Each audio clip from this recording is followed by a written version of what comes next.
Sweet. All right. Hello, everyone. My name is Joel. This is the Flipping Out stream for Tuesday night. So this is the Pinball Network, and I'm streaming for Flipping Out. Super sorry for the delay. We were kind of running behind. I actually had to run and pick up some medicine for my daughter, who we just learned has strep. So fun stuff. But yeah, we're here tonight. So this is the Wednesday night stream. You'll see it. God, every time you'll see it right there. Wednesday night, Flipping Out Pinball.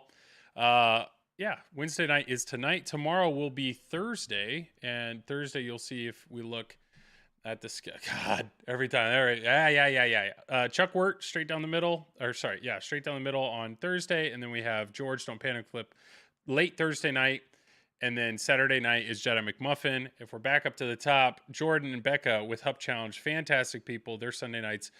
Frisco Pinball, Hottie, the lawyer, he is on Monday nights. Pinballers, Mike, Lisa, and Carter are Tuesday nights, and then we're back at Wednesday. So that's the TPN schedule. I do want to show this real quick. We luckily, that looks like garbage because I don't have the right camera on. There we go. We are luckily sponsored by 8 amazing sponsors. So to roll through those real quick, we have Comet Pinball for all your LED needs. I highly suggest if you need anything LED related, hit them up. Even if you want to add like a light strip or something to the back box, it makes the lighting on your back wall look awesome. That's Comet Pinball. Measle Mods makes some amazing mods for your games. I have some of their mods in my Turtles. Highly recommend. Scorebit. Scorebit is built in by default into all JJP games. Otherwise, you can buy their board and you can basically add it to any of your pinball machines to get your games online, which is fantastic. Stern Pinball makes some incredible games, including some of those behind me. Highly recommend them.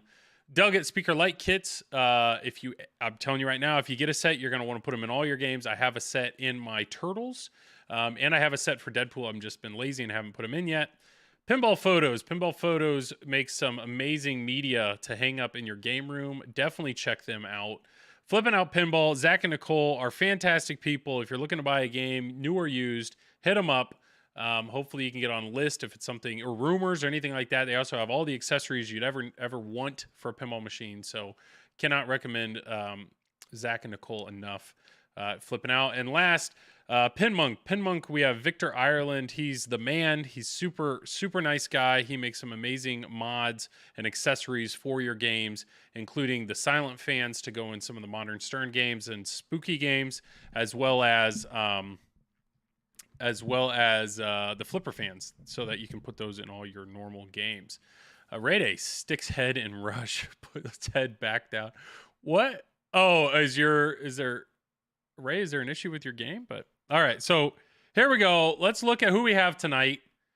These are the 4 fools. I mean, 2 fools and Travis that we're chatting it up with tonight. So did you not get what Ray's making reference to at all? Sticks head in rush, puts head back down. No, I don't. I'm not getting it. He's not sticking his head inside of Rush. He's saying he's sticking his head in the room. Yeah. And then he says what? Rush. Right. And then so there we go. He's here to talk about Rush. Got it. It's like we have Tom in the room, kind of.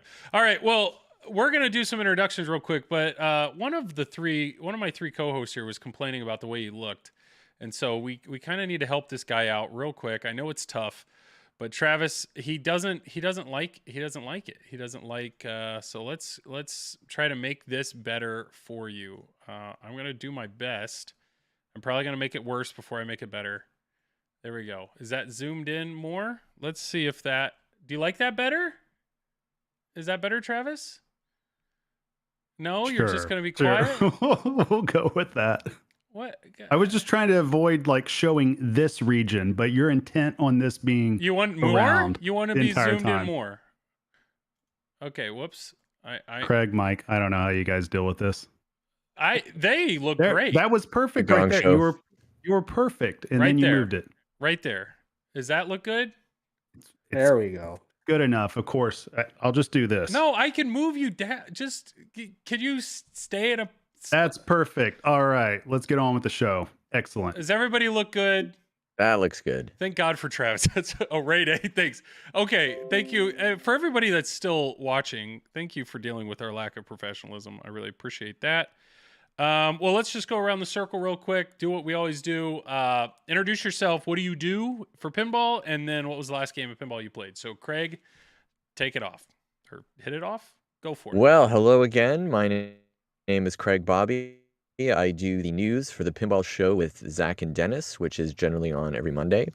You might want to check it out. We've been on YouTube for the last two episodes as we crested episode 100 and episode 101. So a little bit of a new format there, getting all fancy, courtesy of our leader, Zach Meny, who did a fantastic job with the editing and all the video content for those last two episodes. So I don't know, guys. I think we're edging towards the video era here. We're crawling out of the podcast world, and we might be video bound here permanently. We'll see. We'll see how it goes. We'll see how many episodes Zach can stand it. So, Craig, when you submit, are you submitting just audio, or you actually do all of the video section of your part?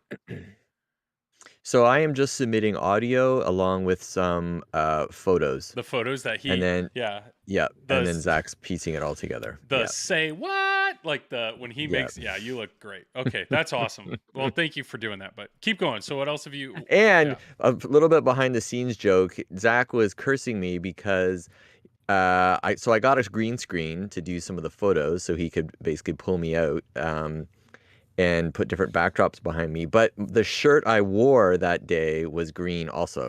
So he was like, only you would wear a green shirt with a green screen. Yeah, that's actually pretty great. But he made it work somehow. He worked his magic. He had to mask it in a way or something. And before you answer, I'm going to make a guess here. But the last game of pinball you played, Avengers Premium. It was the Avengers. Yes, exactly. Okay. Right behind me. Yep. I'm now back to 3 balls. I just want, for the record, I'm back to 3 balls now as Nice. I've tried to find my way with this title again. I've been enjoying Stranger Things so much on TV lately that I am dangerously close to hunting down a Stranger Things premium and trying to make a trade.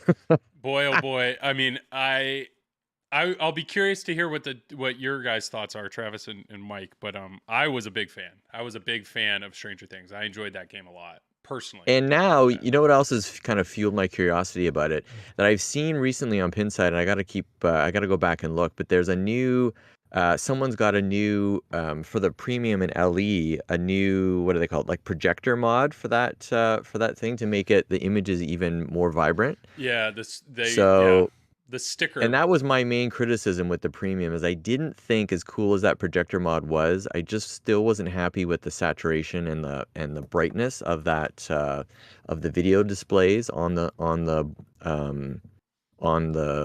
playfield. Yeah.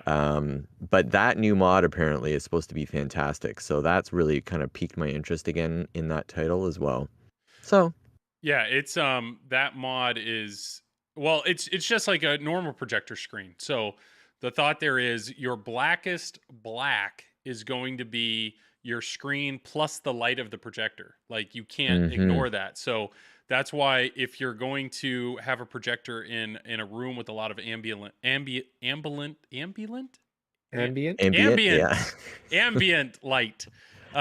you want your screen, instead of being, go ahead, Travis. I know you. What's the drug? Is it Ambien? Ambien? I just don't want to hear any words anymore about how I can't pronounce words. I'm not now saying. You guys see what I have to go through. No, I'm just not like, I know I wasn't saying the right word. I asked for help. You just say it with confidence. Like that's how we say it. And well, yeah, that's how you roll. Yeah. So, anyways, that's why with a lot of ambient light, you want your projector screen to actually be gray, and in some areas it's almost like a dark gray, and that's what that mod is. It's replacing the white stickers with more of a gray, like an actual material that's made for a projector screen material. So highly reflective, but it's a darker material. And so it's not the projector itself, it's the actual screen. It's the actual screen. I get it. Okay, sorry about that. Yep. Yeah. Oh, would you need a darker room then for it if it's on a bit of a darker? No, it's the opposite. It's because the material is more reflective and it's a darker material. It actually does better in a well lit area, or it gives you more contrast. So the projector screen that's already built into Stranger Things, works really well if you play in a dimmed area. But if you like playing with your lights on, and that's where it's tough because it's like you want the room to be dark for the screen to look good and the UV light to look good. But if your screen's too dark, you can't see the ball. So it's, trying to find that balance is a little bit of a challenge. But well, cool. Well, we'll talk about that more after introductions because I'm happy to talk about Stranger Things. Mike, yeah, go for it. Well, I'm Mike. I stream on our channel Pinballers on Mondays and Fridays in the afternoons, and here on TPN on Tuesday evenings at 6 p.m. Central, 7 p.m. Eastern time. Nice. Last game I played, well, I mean, technically it was Rush. I didn't actually finish the game. It was before coming on with you guys. But I played Godzilla all day today or all afternoon. I didn't get much time on it with the two latest updates because I was playing a lot of Rush. And wow, that Godzilla is it's every single shot you hit in that game is you're always making progress towards something. Yeah. And that's just the sign of like really, really good code. It's you hit something and you're making progress towards tanks or damaging a building or a multi-ball or a mode. It's just you're always getting that sort of constant satisfaction of making progress towards something. Which, yeah, and I remember when I was borrowing it, it's like if you're not paying attention, because you're always making progress towards stuff. If you're trying to plan ahead or stack stuff, it's like, oh crap, I'm one shot away from this. I'm not ready for that yet, and then you're trying to avoid certain things. So, but it's all right. Well, then at that point you have to make a decision, right? Yeah. If there's two things lit, well, what do I take? What do I want to go for? Do I want to try and stack this? Or do I want to, the add a ball is something that, do you want to take it into Mecha Godzilla, try to get a super jackpot to make your way to that new wizard mode or save it through another multi-ball or do something like, there's so many options in the game. It's fantastic. Yeah, no, I'm with you. It's a good game. Well, cool. And I'm glad you're still liking Rush. Yeah. Oh yeah. Always got to get some games in on the Rush. Yeah. Always. Yeah. All right. That's everyone, right? No. It's Travis. Travis, thanks for putting up for us with us. Yeah. Travis Murray, the one, the only. Yeah. What do you do? What do you do? I don't know. What do I do, Joel? I don't know. So I'm Ravis Turi. Is that who I am today? Ravis Turi. I just like Turi as your last name. So yeah. So I help co-host a pinball podcast. Well, wait, I'm the only host of a pinball podcast, but I also co-host another pinball podcast. It's called the Triple Drain Pinball Podcast. And then I'm also the marketing director for the pinball company. Yeah. And then I do this as well every 2 months, I think, at this rate. Well, I mean, I don't know, Craig. I mean, how many times has Travis said he was going to do this show and then not do it? I mean, it's like too many. It's not like he's not asked to do it. No, I appreciate it. You guys include me. I feel included in the group. It just now the stars aligned and I was able to be on tonight. So what it sounds like is he just didn't have anything else to do. That's what the stars aligned means all other options, no date night, no having to go shopping, no need to get your hair done, all that stuff. So that's okay. That's fair. Yeah. All right. Well, yeah, so my name's Joel. I do the Flippin' Out stream every other Thursday, and then I do this stream every Wednesday night. And the last game of pinball I played was GNR for sure. Yeah, I've been that is currently the game that Zach and Nicole have been letting me borrow. So typically I just play the heck out of whatever game I currently have on loan, and having a lot of fun with that. But well, are you still in the honeymoon phase with it, Joel? Yes.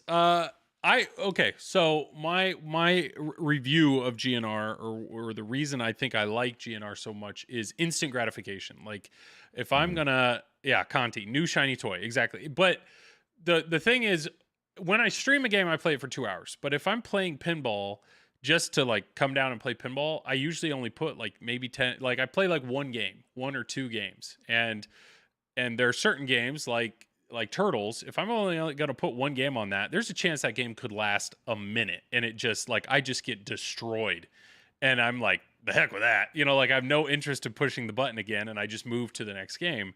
So it's nice to have to like step up to a game and there be fun, enjoyable things like right there, like something to pull me in. So like on Deadpool, you hit the katana ramp like one time and you're like, yeah, or you start ripping spinners, or you get into a battle quick and you're just like, it's like, I don't know, instant like satisfaction's right there. It's achievable. Or TNA, it's like I'm making progress. Boom, I just destroyed a reactor, and maybe I get through that, and it's like that was fun, and I hit, it draws me back into play it again. Well, that's what I like about GNR is it's just like, and it's immediately like boom in your face. The immersion's there, the light show, it draws you in, and then even if you have a bad one or ball two, it's gonna kind of hold your hand, get you into the song on ball three. But what I find is if I like crap out on the song, there's enough of an urge to like, well, that sucked, let's do it again. And that's what I found myself. Maybe it's my attention span, but it's like I don't have, on the nights I'm not streaming, I don't have the ambition to like go deep into a game or like commit. Like, do I want to commit 30 minutes to playing this game?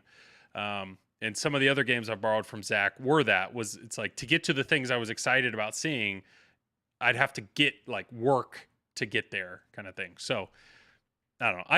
I know I'm a different type of player than like Travis for sure. And I mean, Mike, you're a really good player, and I know you put time on your machines, and then Craig has put like 8,000 plays on Avengers.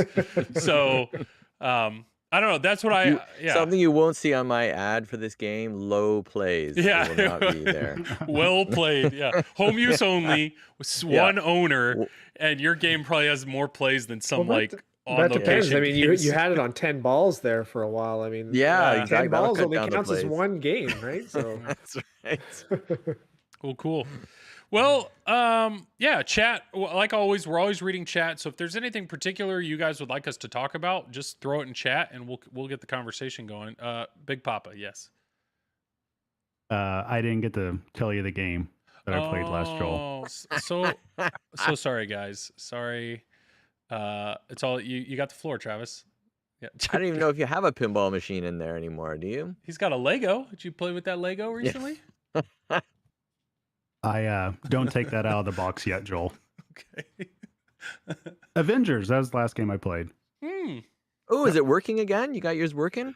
I did. I reflashed a new SD drive, or whatever that's called, SD card. There you go. And I got to play, and it was a lot of fun. I finally got to catch up on new code and all that great stuff. Although, I mean, I don't know what else was different besides that it was Insider Connected Ready, and I don't have that for that particular machine. But I did discover something, though, that totally fell through the cracks for me. And Mike, you're probably aware that this was there. And Craig, you probably are too, since you played a lot.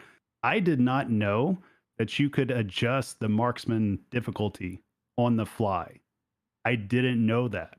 And I was in the middle of a game, and then all of a sudden I saw the Teolis button flashing. I was like, oh, what does this do? Well, it's up there. And I hit it, and it upped the difficulty. And I had no idea that that was a thing. It just totally slipped my mind. Explain that. What do you mean the marksman difficulty? The Hawkeye. The Hawkeye shot? So when you hit all the Hawkeye targets around, you can hit the Avengers Tower, and then that'll do that countdown to where you have to hit it. Or technically, you don't even have to hit it through. I just hold my flipper up most of the time and just try to get it up that little lane, and then it spots you whatever the award is. And so what I figured out, and I didn't realize this, but apparently everybody else knew but me, you could hit that button and you could make the difficulty go up under certain circumstances. So earlier in the game, I had failed, I think it was the Mind Gem. And then when I saw that button flashing, I hit it, and it automatically made it to the hardest difficulty. And the reward for completing it was to give me back that gem to where I could collect it. And so I didn't even know that was a thing. So that just blew my mind. And now I'm just kind of like, okay, that changes the strategy for me in some circumstances that I didn't even know that existed within the game. So when you go to a harder difficulty, what does that involve in that shot? Like what becomes It doesn't harder? change anything about the shot. It just changes the mechanics of how the shot takes place. Like instead of there being a countdown, it basically goes silent, and then you're just kind of waiting. But on certain copies, you could just hold that flipper up and then just give it a little up nudge anyways, and you'll still complete the shot. So mine does that pretty much 80% of the time, I would say. Mhm. Yeah, just hold your flipper up, and it just goes right around the loop enough to hit the opto, and then rolls back out and gives you credit for it. Yep. Well, And the that's key to nice. that too, before you attempt that, is to make sure that the portal disc is out of the way before you go up there. So Mhm. a lot of times if you're playing and you think you're going to try to pull off that move, try to get it to where that disc is faced towards the sanctum target. That way it's completely out of the way. Yep. Nice. Well, There you go, Joel. Now there's you know your how to play Avengers. Avengers, Yeah, Joel. your Avengers 101. Yeah. Mervin, how you doing, buddy? Nando, you asked a good question, so we'll go around real quick. So, what's a better buy, Godzilla Pro or Premium? So, Nando, do you mean better as in like which game we prefer or which game is valued more? They may be the same answer. Yeah. So, Craig, which one do you have on order, Craig? I have the premium currently. I with Godzilla, I do think it's worth going with the premium with the, that building mech is so fantastic the way it drops down in the playfield. Yeah. It's just like it's just screaming, buy me, because I do think it's just one of those mechs that will wow anybody that sees that for the first time, friends, family. I'm sure even when you're playing it, when it's in your house and you've played it a couple thousand times. I mean, I just think it's such an innovative, fun mech, and then the bridge collapsing as well, which is right beside it. What else is different about it? I think the Mecha Godzilla is a little different on the premium too. Yeah. It's got the little spinning spinner. Yeah. Yep. That, and then plus, whether you said it a second ago or not, Craig, with the bridge too, or the big building, it'll adjust the shots. Right. Too. Okay. So Yeah. Yes. So here on the left is the premium. So yeah, the Godzilla target back here. That's not the target, but the Godzilla mech. That sculpt is there. Mecha Godzilla sculpt is there. This whole turntable's there, and then the building goes up and down, and the bridge. The bridge will actually move. Yeah. So like the difference between that, say, and the Deadpool Pro and Premium, I think, there's a big difference between this and the Premium and the Pro on the Godzilla versus the Premium and the Pro on Deadpool, in my mind. So I do think it's worth. I don't want to minimize the cost, because it's what, another $2,000, isn't it, to go up? So that's not exactly nothing. But when you're in for that amount, it's like I'm a big believer of just going up, and I do think it'll hold its value better in the long run versus the Pro as well.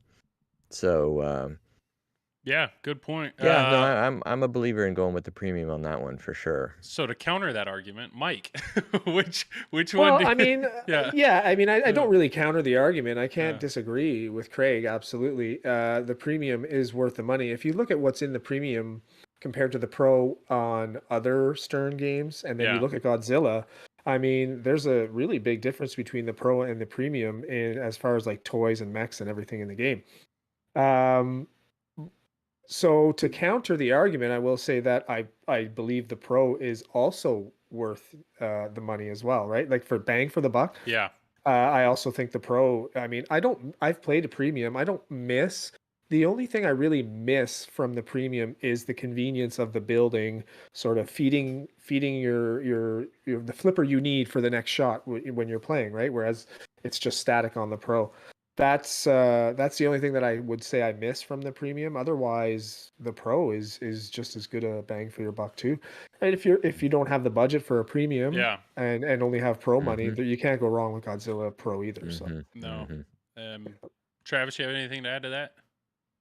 Nope. That's that pretty much covers it. I mean, both are great games, but I mean, if you got to make a choice, it's premium for me. I mean, it's just seeing it. There's just so much that's going on there, and I think it's one of the first, or probably the only Elwyn game that I know of, to where, for me personally, I feel like I get more out of the premium LE than anything else. And this is coming from somebody that had an Iron Maiden LE and an Avengers LE, so I don't have any issues getting those. It's just that the pros still stack up very well. But yeah, I mean, it's crazy because the Godzilla Pro is still one of the best pros out there, if not like easily a top 3 pro. Yeah. I mean, I would put Deadpool up there very high. And I mean, but it's just one of those things that even then, the game's just so strong. I think you can't go wrong either way. But for sure, for me personally, it'd be the premium. I'm with you. I definitely think my view is the pro still gives you the experience of the game. Like you can absolutely still experience the code, the shots, the everything that's in that game. You can absolutely experience in the pro. A pro is what I borrowed, and I had a blast, an absolute blast on it. Now, with that said, you know the mechanics that it adds really do add a lot more, you know, flash and fun to it. The building is the big thing, though, with the shots diverting differently based on where you're at on the building and being able to physically lock that ball. I will say I loved the pro that I borrowed, but I know if I was going to buy one, I would buy the premium. If you can afford the premium, go premium. If you can't, I still think you're absolutely going to have a great time on the pro. What do we got here? Jello Mandolin. Did I say that right? I have to. Yeah. Question: at what height do you best to put the tilt bob on a stern machine? I'm asking how the top of the bob is related to the ring. Just I think that really depends on how much you hate yourself, right? I mean, first off, make sure the tilt bob is in this direction. I'm not gonna lie. One of the first times I installed a tilt bob, I put it in upside down. Don't do that. So this way, and then I usually, well, here you answer that. Let me see where JJP's was already set. So let me see where it is. But do you guys have a preference? Yeah. So so we host tournaments down here occasionally as well. So we have them set in two different ways. When I'm just playing for fun or streaming, usually I'll have the top of the bob coming through the ring, maybe a quarter of an inch. That's or probably so. how GNR is set. I mean, it's just about a just quarter of an inch when barely I'm through. playing at home or streaming. I'll lift that up almost another quarter of an inch for tournaments, like when we're having tournaments down here, to make the games a little tighter, a little less, nudging play, but fair. Like I like to make them fair enough where in a tournament you can get away with, one good move. Yeah. And then you've used your dangers typically. But here, it's like when we're streaming, one good move will give you one danger. I've seen you stream, and I saw you just shake the crap out of a machine. It was in the left out lane, and I remember Carter's like, "No way, Rush!" Yes, and then he did it right after me as well. He's like, "There's no way you should still be able to play this game right now." Yeah, that the rush tilt definitely was a little tight. We've had a tournament since, and I've adjusted it to be a little more fair. Yeah. It was pretty great, but hopefully that helps. Shooter here. Okay, got one for you, boys. What would you keep? So which one are we keeping? Attack from Mars, LE, Stranger Things Premium. Oof, have to get rid of one. Well, I got more questions. Obviously, Shooter, how big is your collection? Is this the only game you got? What other games are you keeping? Because Attack from Mars has a layout that's very similar to some others, but actually Attack from Mars and Stranger Things both have similar. From a value standpoint, Zach Mini, on the last time we did this 2 weeks ago, he was making the argument that Avengers LE, Attack from Mars LE, the value of that game is only going to go up because they're never going to make any more of them. So, and that game is, I mean, it's a top 5 game. It's Lyman code. It's highly desirable, especially with the topper, all that stuff. Like he's basically saying that's the value of that game is only going to go up. But I know personally, my answer, I would rather own Stranger Things personally. But and then, Craig, what do you think? I think it's just a touch. I think Stranger Things is just a little more interesting overall. Attack from Mars is a classic game. It'll never, go out of style. Like Zach was saying, it's probably going to be worth more in the long run, I would think, versus the Stranger Things. But it just depends. I think it comes down to theme as much as anything as well. If you're not a fan of that, of Stranger Things theme, a more classic Attack from Mars, theme might appeal to you a little more, Yeah. And Life Catch did bring I mean, they're not going to make any more Stranger Things either.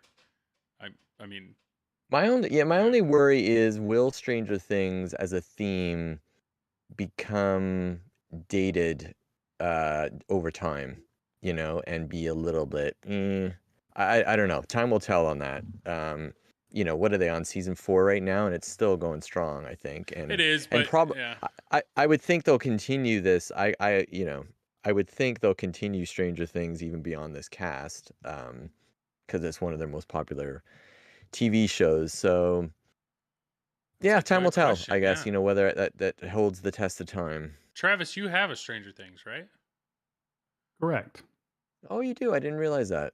I do. I got it. Well, it's a pro, Mm-hmm. but again, that harkens back to the discussion we just had a second ago because, and Joel makes fun of me for this all the time. I've played a premium literally Yeah. like 4 or 5 times, and every single time I'd even realize it was a premium because I personally don't notice the what's that even called? The video game? stuff. Yeah. No, well, Mhm. like The what I'm talking about, projector. like yeah, The the projector projector, stuff. yeah. Like, I never notice it at all for me. So I Mhm. mean, but if I have to pick between Attack from Mars and Stranger Things, I'm going to pick Stranger Things. And I used to love Attack from Mars, and I just feel like Stranger Things just gives just more to do. I mean, Attack Mhm. from Mars is fun, but Attack from Mars is very much do the thing. And I feel like with Stranger Things, you have several things you can do now, thanks to the code just really coming along a long ways. Because you can kind of do the same thing that you do on Attack from Mars, to where you're going for total annihilation on there, but on Stranger Things, I think it's called like total isolation or Yeah. whatever it's called. So, and you can do that twice, which is nice. And then you got modes on top of that, and then you got a bash toy on top of that, where Mhm. it's kind of like the same thing on Attack from Mars, but I think for me the modes just make it a little bit different. And plus, too, that UV kit, that's so damn cool. I mean, Yeah. I got it on mine, and just that's the one thing to me. It's a really unique feature on a Mhm. game. So for me personally, I would pick Stranger Things if you have the UV kit. If somebody is just all about how much something is and the value of something, Yeah. that Attack from Mars LE is probably going to hold its value and then some for a longer period of time compared to the Stranger Things premium. Mike, you agree? Or would I you? mean, no. No. Okay. Yeah. Now the only Yeah. reason why I've owned a Stranger Things. Yeah. Okay, so I had a Pro, and it actually didn't last very long. It was only here for, I mean, less than 6 months, I think. I actually traded it for an Aerosmith, believe it or not. So I did enjoy the game. I've only seen the first season of the show, so I don't know if that makes a difference. But I never played a premium. I do agree that there is plenty more to do in the game than there is in Attack from Mars. There's more longevity. It's definitely something that would probably even get played here more, and I'll be honest with that. But being a nostalgia kind of guy, an Attack from Mars would be what I would want in the basement, and mainly because I already have like a row of Yeah. You the got a lot newer of other Sterns. Sterns. Yeah. So I like to keep some Bolly Williams. So I think I would definitely go with an Attack from Mhm. Mars, but it would be very close Yeah. between the two. I just think Attack from Mars, the call outs, everything is it's great. It's also, um, I mean, just one of the best games made, right? So They're Mhm. That's a tough question, Shooter. I mean, the reality Yeah. is they're both great games. They're both great games, and it's kind of at the end of the day, what do you want? Do you want something more modern with the projector, with deeper code, with video, or do you want to Yep. go more classic? Amazing topper, awesome light show.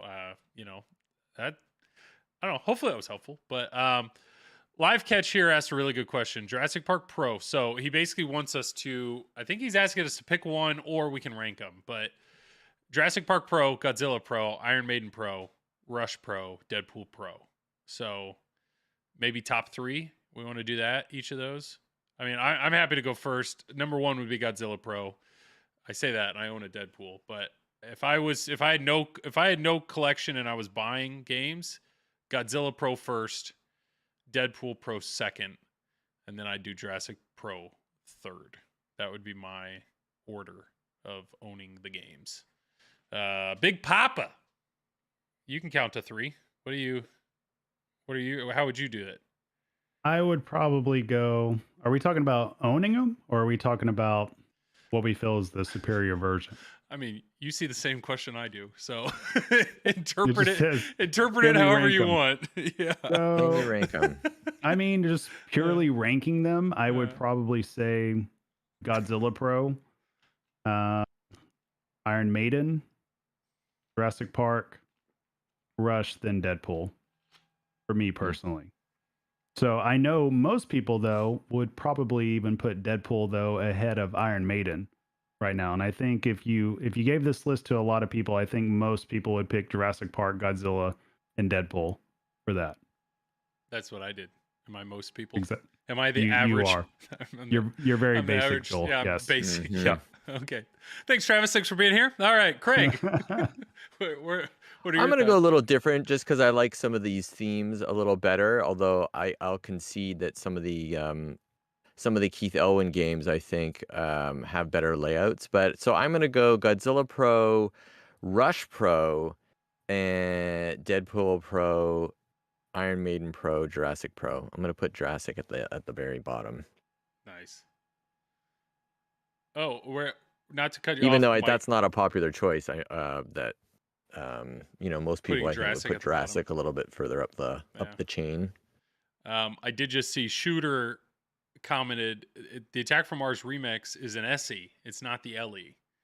Does that change anything? I mean, we're still on. No, not for you. Okay. All right. No. Yeah, not so much. All right, Mike, go ahead and how would you 5 rate games. yours? All right. Okay. So Godzilla's got to be number 1, and then like a 1A or a close Yeah. second is Rush. Yep. And then it's a toss up between Jurassic Park and Iron Maiden. I think it goes to Iron Maiden just based on the theme. And then Jurassic Park, and then Deadpool. Okay, yeah. Yep. So we're seeing some other people in the chat here. So Godzilla, Deadpool, Iron Maiden, Godzilla, Deadpool, Rush.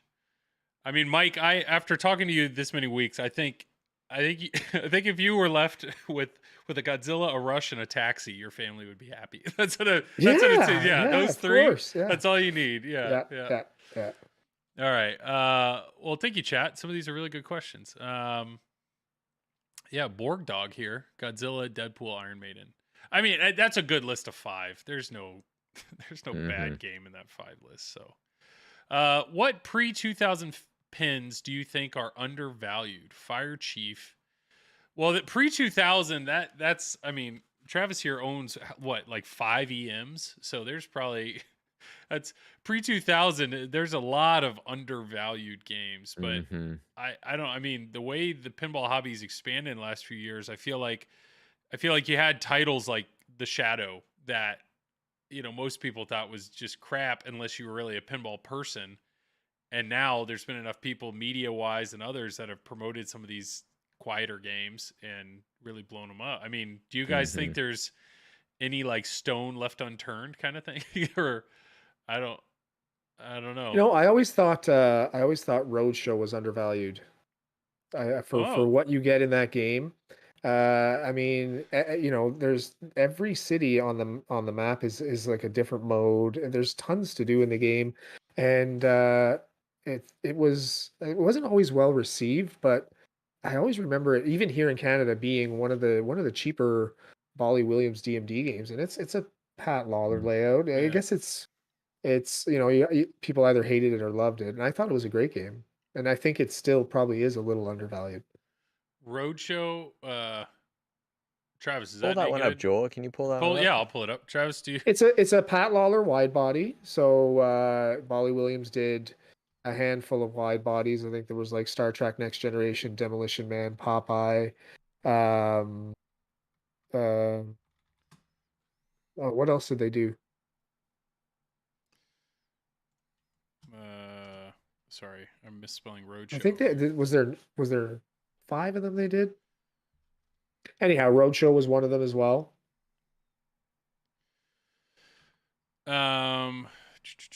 You've seen this one, Craig.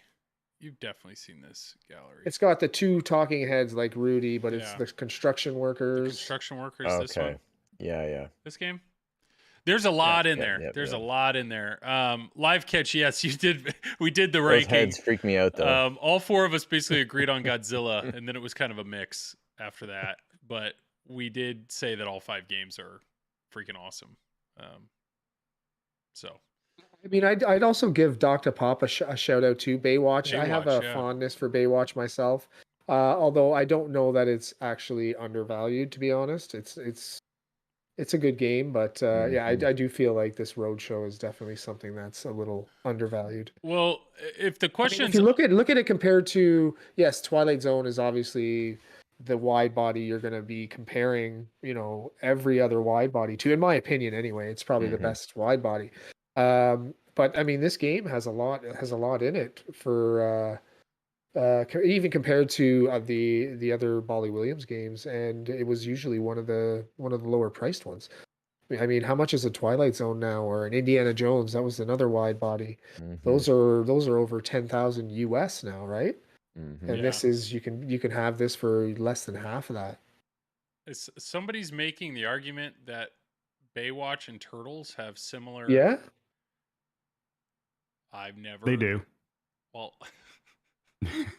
It's like I'm seeing Ninja it Turtles. now. I'm seeing it. Ninja Turtles is a cross between Munsters and Baywatch.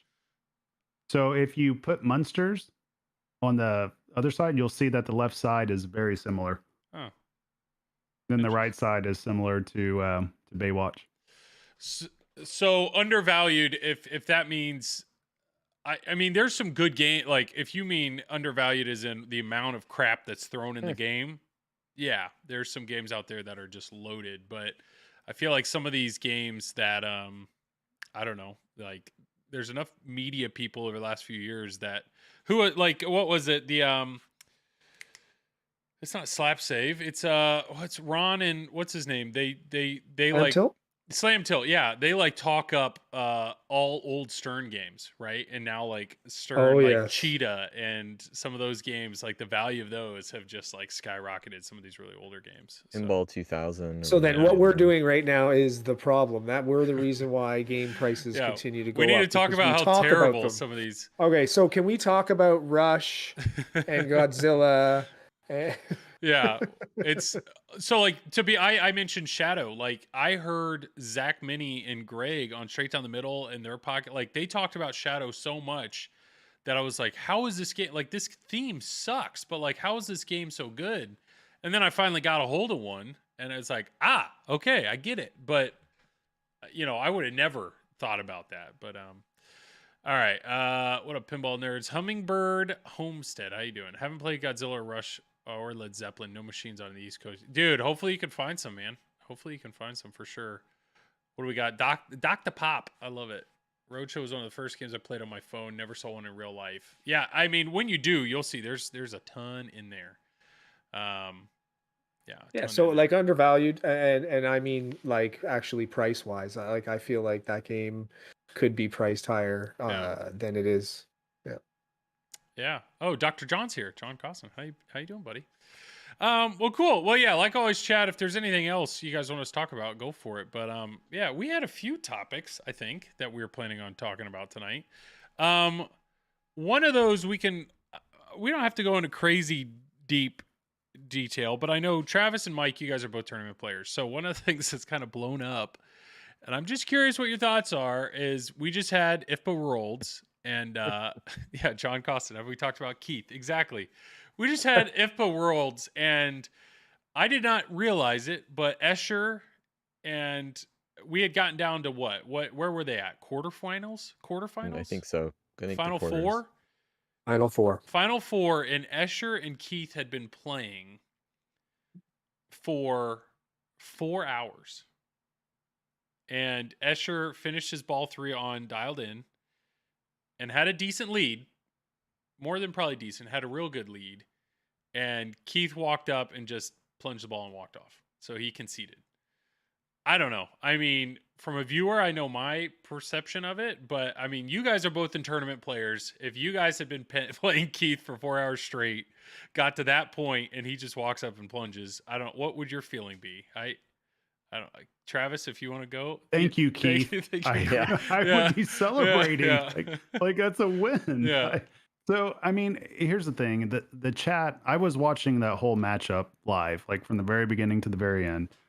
And I mean, it was a grueling match. It was back and forth. I mean, that thing was what, 3 hours at least? I mean, they went Yeah. all the way to game 9. So for those that don't know, the way that it works is it's the first player to 4 unless somebody gets at 3. So you got to win by 2, and then it just becomes a best of 3 basically. So you can either be best of 7 or eventually become best of 9 technically. Yeah. But yeah, so with it being on dialed in, it's one of those things that after the plunge off happened, of course, the announcers were just as confused. Everybody was just as confused. But, you saw the chat just go absolutely Chaos bonkers during erupted. it too. Yeah. I mean, everybody. And I mean, it's on Pinside, it's on Discord. I know my text messages just absolutely blew up. Like everybody was trying to figure out what was going on.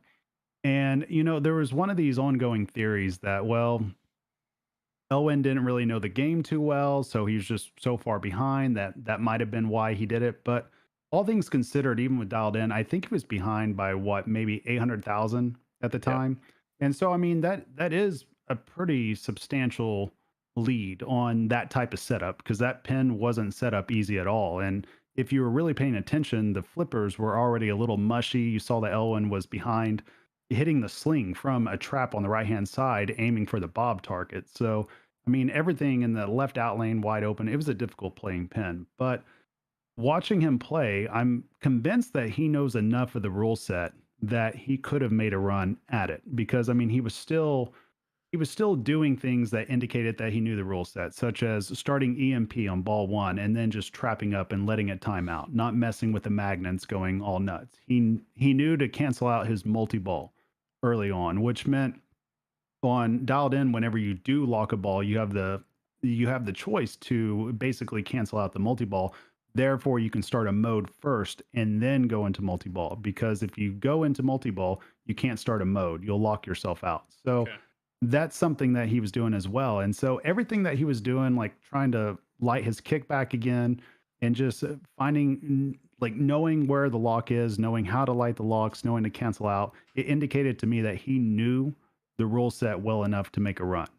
So I think really what it came down to was just the lead was high end.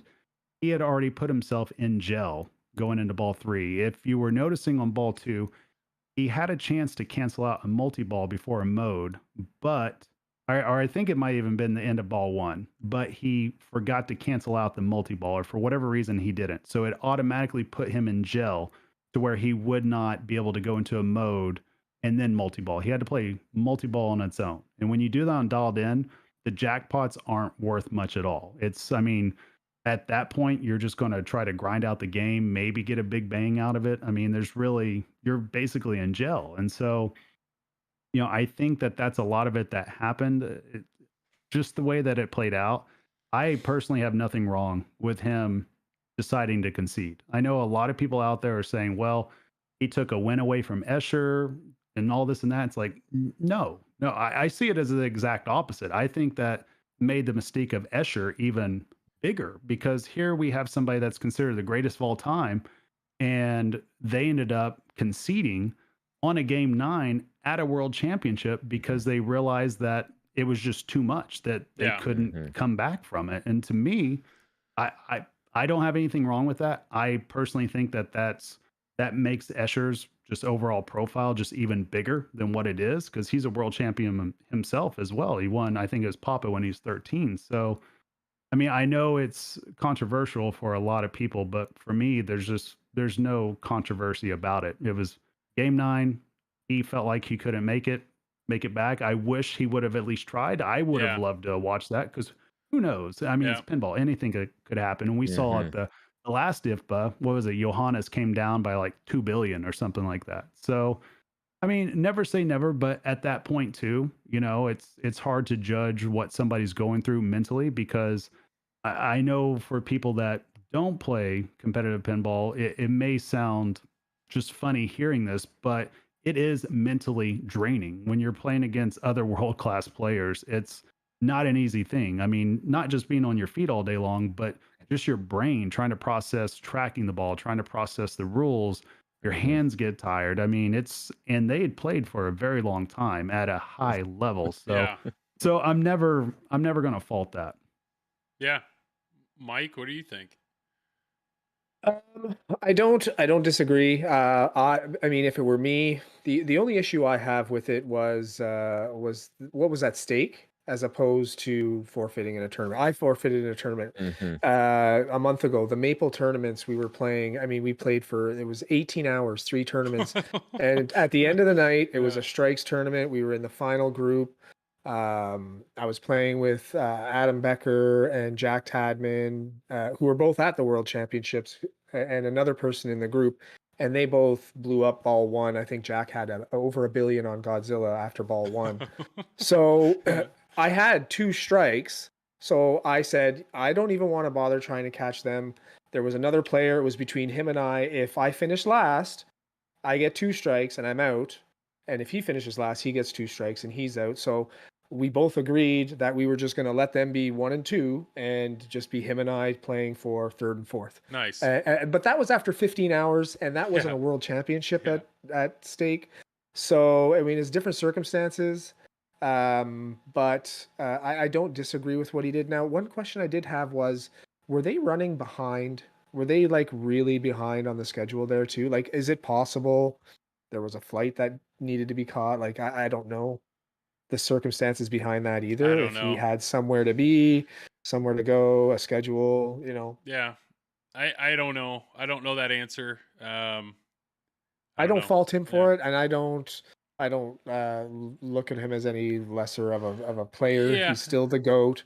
And you know, I mean, I'm not in his head to know how much pressure you're feeling in a game like that for a world championship. Unfortunately, I've never been in that position. I just know from my competitive playing that even at the level that I'm playing at, I still get very nervous if I make finals or whatever.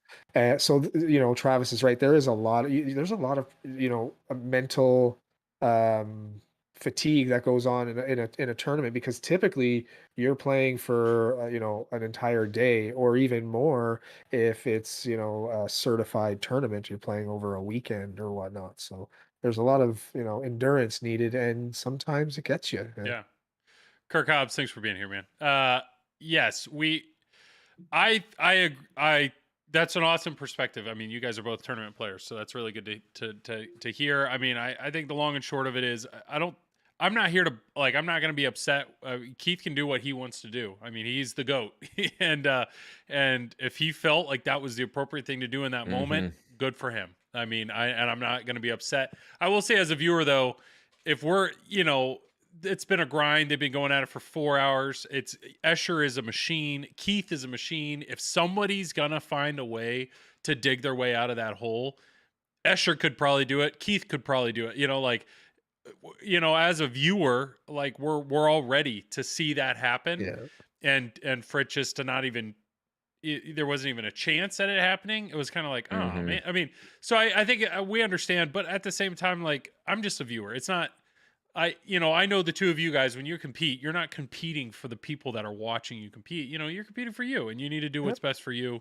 And the reality is, if this wasn't streamed, you know, nobody would care. Like, not nobody would care, but this would be a big, this would be much different if only the 64 people were there, knew what happened, and then all of a sudden there was a conversation out like, wait, what happened? You know, Okay, so like now when you're thinking about it, it's a smaller scale. You know, there's not a lot of people that watch it. It's not, you know, but if you took that same sort of situation and put that on ESPN, let's say pinball is now being just you know, watched on ESPN, and something like that happens, then would that create more, you know? Yeah. I mean, it wasn't the final game either. It was quarterfinals, too, right? though. It was the quarterfinals. It was, I know it we're was getting down to the quarter. Yeah.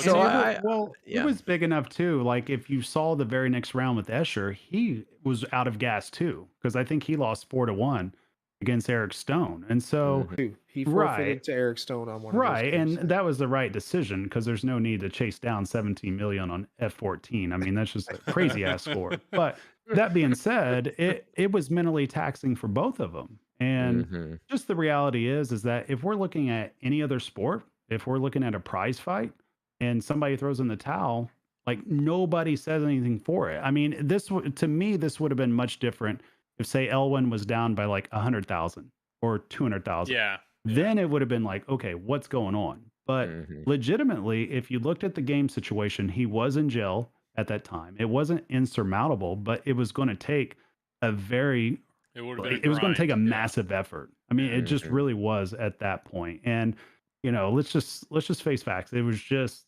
mentally taxing, and he made the decision that he felt like was best for him. And for me, I got total respect for that. I don't think it makes Escher's win any less. I think it actually makes it more.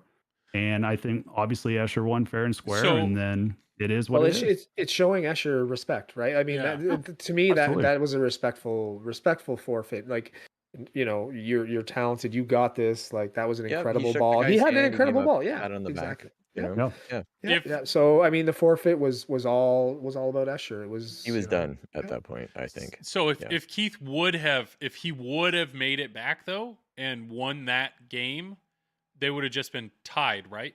Like then they would have had to go again. It No, wasn't. that was the final game. That was the That was deciding it. game. That was the deciding game. So if Keith would Yep. have come back, he would have won. Yep. Oh, so And it's tied just 4-4. That would have just been the like fifth game. somebody Okay. pointed out Yeah. too, he did pull from the playoffs for 5th and 8th. I think he was just done. Yeah. And I Mhm. mean, outside of that, I haven't talked to him since then. So and I'm not even going to broach it. To me, it's just that's his decision, Yeah. and That's yeah. it is what it is. I mean, he's the guy's an 11-time world champion. So I mean, you know what I Oh mean. boy. If anybody Yeah. has earned the right to say, you know what, Yeah. I'm good, I think he's earned that right. He Well, makes pinball machines. He doesn't need to win them anymore, right? Yeah, and Mervin exactly. Methadone said that. He said, I hope he doesn't concede on his next design. And I'll tell you, I mean, I've personally interviewed Keith about Godzilla, and there's the amount of effort that guy's going to put into everything that man creates.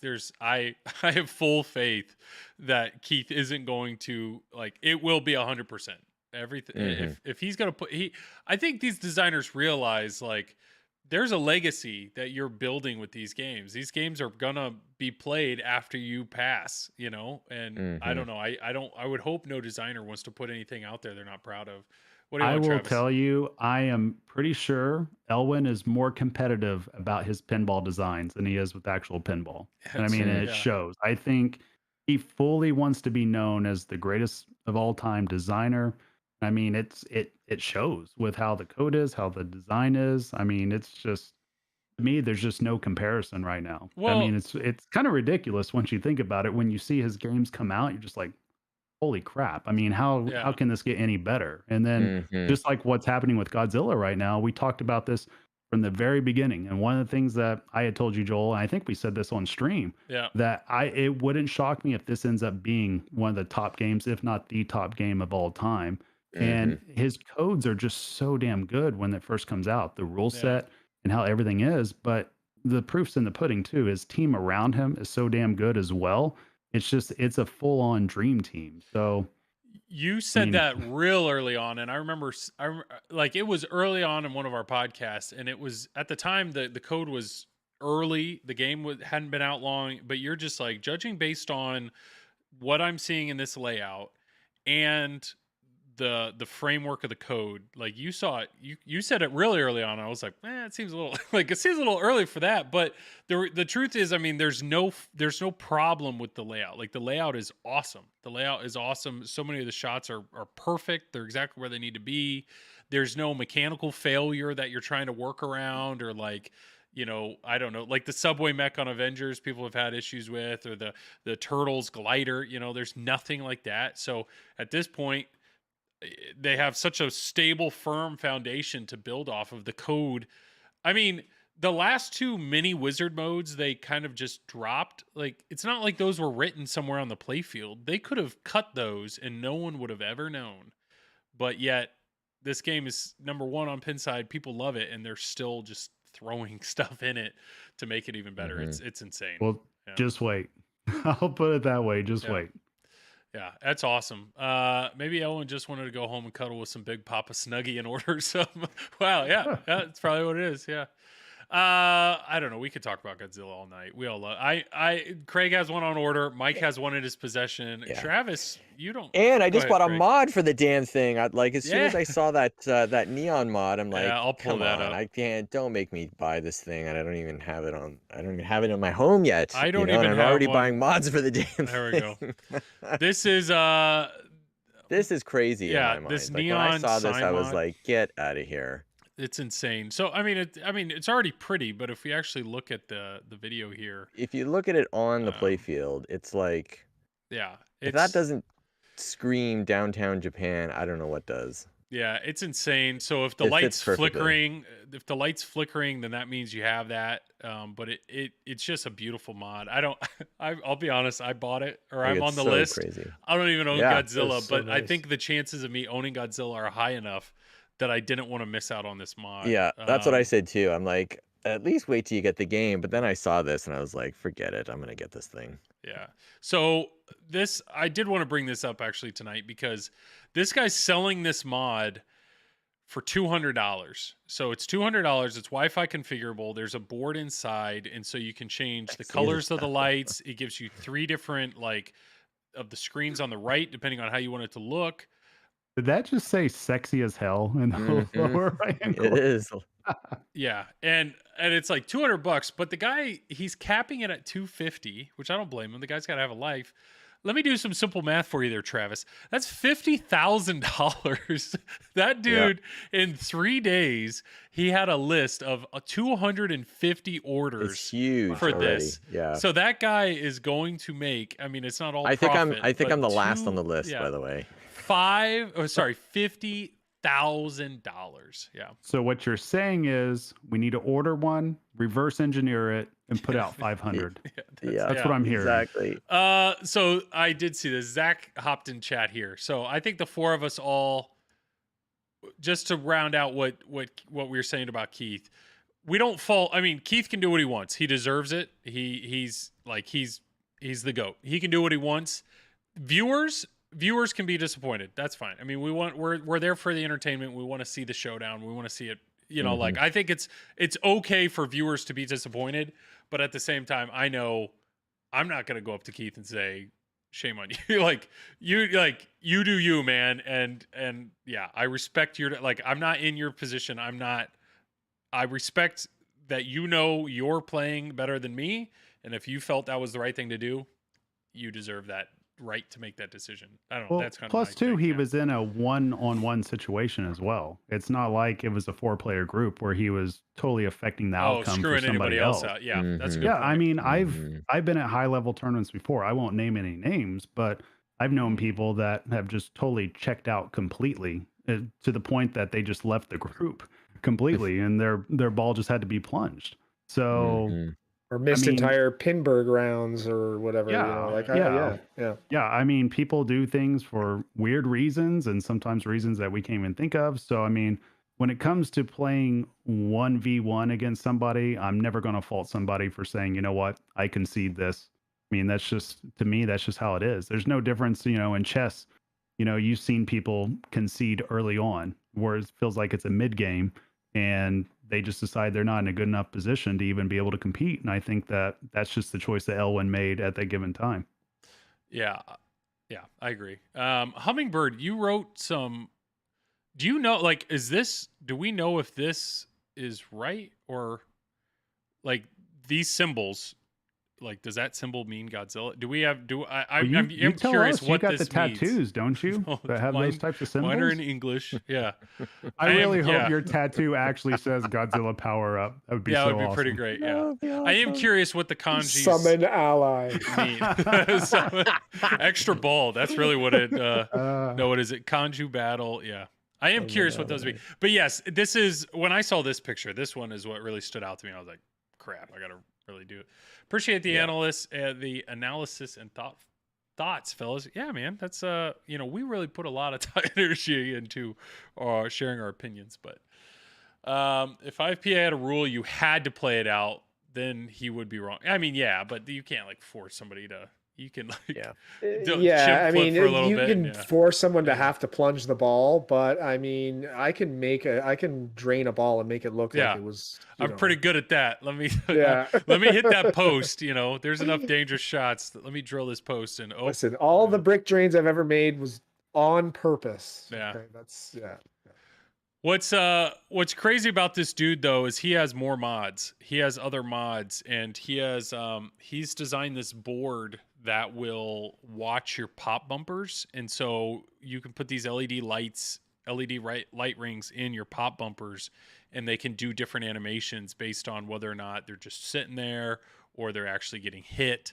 I'm trying to find his thing. So For any pop bumpers, Joel, or just for that game? For any pop bumper, but because of that, this dude has I'm gonna go to his website here. There we go. He has mods. So that's what he was originally known for, was his pop bumper mods. And then he added this thing. So you can see here, these lollipops is what it is. So full color. Mm-hmm. So you can set them all. You can configure it with your phone so that what do you want what color do you want the pop bumper to be when it's just sitting there, or what color do you want it to be when it's actually hit? So you can see what's going on here. Yeah. So, but the guy, of course, has then taken that, and this is something he's not really showing, but he did the same thing with the UFO mod up here. So when it's sitting here, it's just kind of like humming blue, but then when it gets hit, so it's so nice. Yeah, the guy's gone a whole nother step with this, and that's what I'm saying is it's like you got to make this a kit where you do the mod and this pop bumper. But then if you notice here, he's also put in clear sling posts, and he has RGB lights down here that do the same thing. So they just hover over orange, but then when the sling goes off, these slings, the sling posts down there actually start reacting differently. So this dude's bright. There's no denying that. But so that pop bumper, but the thing is he worked with somebody to sculpt that UFO, and I think it looks really similar to somebody else's, so I think it pissed off a few people. So it looks like it's in the same place though as that other neon sign. So can you have both of those on the thing, or was one for the okay? So whatever board he's using does the neon sign, but he was just showing that you can use the lollipop board, or maybe he's going to have it so you can drive it off of both boards. I don't know. But yeah, that video, I saw that and I was like, yeah, there's a good chance I'm going to end up buying that mod to do the UFO light as well. Because, I mean, it's pretty sick. So, Zach, will Godzilla be the most modded game in history? I mean, if you go on the Godzilla thread, you see the amount, like people are already swapping out whether they have the flat plastics or not. They're swapping out the Godzilla sculpt, because some people think it's too green, but there's a ton of different ones. There's different people that have made mods with it breathing fire. There's people that have swapped out the Mecha Godzilla sculpt, adding additional planes. I mean, it's insane. But at the same time, I mean, people love the game, so why not go nuts and throw good stuff in there? Well, the real question's got to be, what's that topper going to look like? That's the real thing. Yeah. But all right. Well, we are a little past halfway, so we get to do what everybody's favorite thing is, which is we're going to do the ad video real quick. It's 3.5 minutes, so feel free to watch, talk in chat. We'll be reading in chat. Otherwise, if you got to pee or anything, Pinmonk's here. Yeah. So this is his favorite part. So let's knock this out. We'll be back in 3.5 minutes, and we'll keep going here.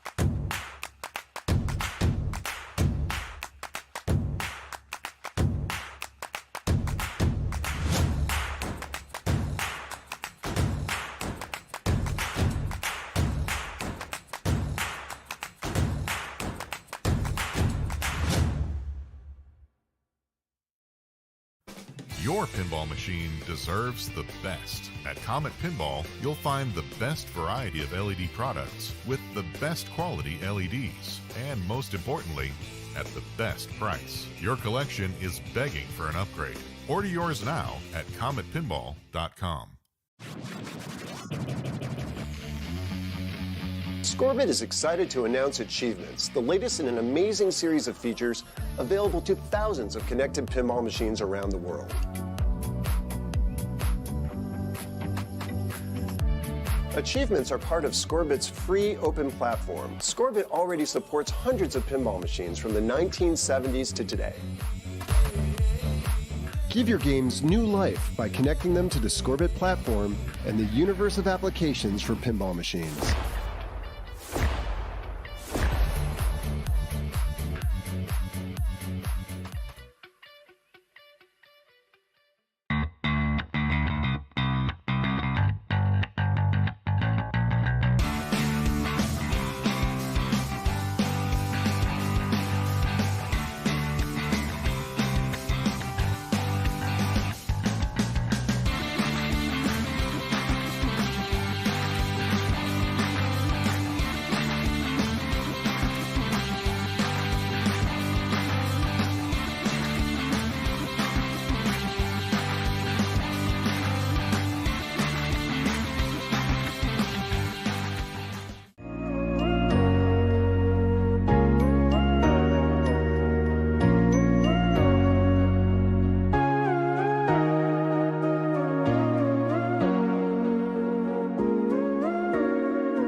All right, we're back. Yeah, appreciate it. Appreciate everybody hanging out with us. Real quick, once again, this is the Pinball Network. So this is the Wednesday night stream. You can see that I'm gonna do it right there, flipping out, and then so yeah, tomorrow night will be Chuck Wirt and George. Don't Panic Flip, who I see is in chat. So check them out, and then Saturday night will be Jedi McMuffin, and boom, we'll be back to the beginning of the week. So appreciate everybody that watches the stream, and oh, we also got to give Tuesday night. Ugh, there we go. Pinballers. So that's Mike and his family on Tuesday nights. And then once again, we have 8 amazing sponsors. PinMonk is in chat, but PinMonk Flipping Out's also in chat. So if you need a game, reach out to Zach and Nicole at Flipping Out. PinMonk makes some awesome accessories, including the Flipper fans. Definitely highly suggest and encourage those, which I have in GNR. Speaker Light Kits, Doug, awesome dude. You can see those on my turtles. Pinball photos, some amazing merch that you can hang in your game room. Stern Pinball, they make games. They make really good games. Some of the games that we've been discussing tonight, including Godzilla. Scorebit, that's a great way to get your game online. JJP has the games. It's in the JJP games by default. So if you want to do achievements and all that stuff, compare scores, it's fantastic. Mesomods, some amazing mods to add in your games. I know I have some of those in turtles, and we will actually pull up Mesomods. No, that's medicinal mods. Yeah, no, there's another one. We'll talk about that. And then Comet Pinball for all your LED needs. So appreciate you guys. Yeah, who am I talking about? What was the Stranger Things mods? There's some crazy Stranger Things mods coming, and it's from medicinal. I went to that link and took a look at it, and I couldn't. They only show one actual mod, but they talk about a bunch of others, which I had no clue. Well, they're teasing it. They're teasing it. Yeah. It's you can see But it if you here. don't have the game, you kind of can't figure out what the hell they're talking about. Oh, so Pinmonk, you've already seen him. Yeah, his themed kits are fantastic. Yeah, I know Zach and Greg are all about it, but apparently this whatever these mods are, I mean, there's a bunch. It's a huge like there's a bunch of parts to It's a big this kit, right? And apparently it's going to completely change kind of the overall look of the game. So I would assume it's most of his mods cover like all the plastics and stuff. There's a reason a complete set for Elvira can go for $900. Yeah.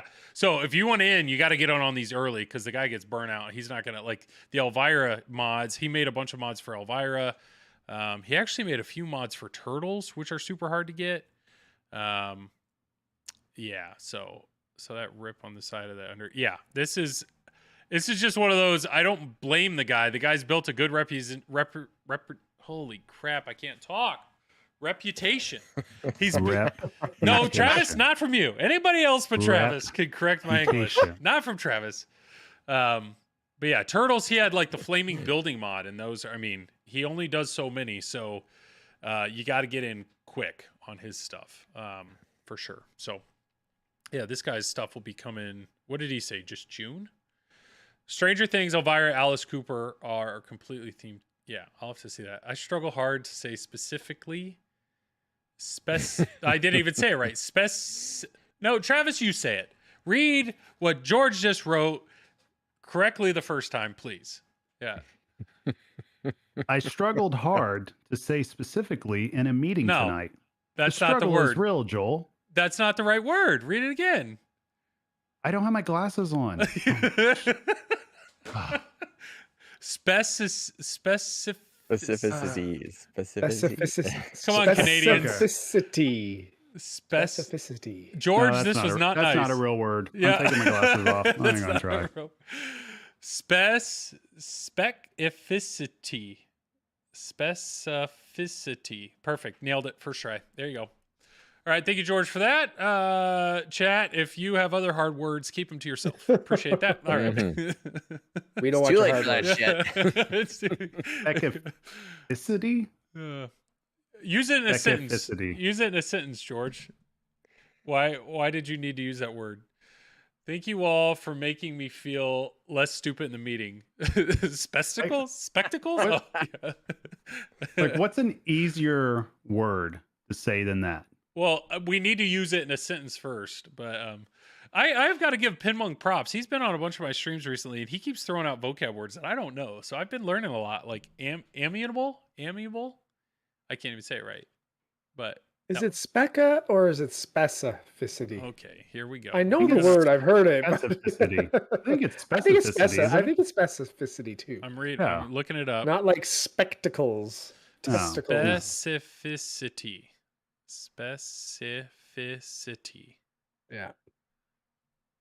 Here we go. Okay, I can do this. System. Welcome to English on the Pinball Network. Here we go. Let's see. Can we all hear this? Ready? Specificity. Did you hear that? Boom. Specificity. You did not Mike say it right. I agreed with Mike. That means I'm technically partially right. I agreed that that's the right way to say it. Doesn't mean I know how to say it, but I agreed with him. Okay, say Mike knows how to say it. Say it one more time, Travis. No, have them say it first. Who's them? No, I don't want you to repeat that. I want you to read it. You just used. No, I want you to read it, and let me see if you already remember it. All right. Does anybody in the chat have any questions about pinball? You don't want to try? Spell Andromeda. Yeah. Specificity. Okay. Here it is.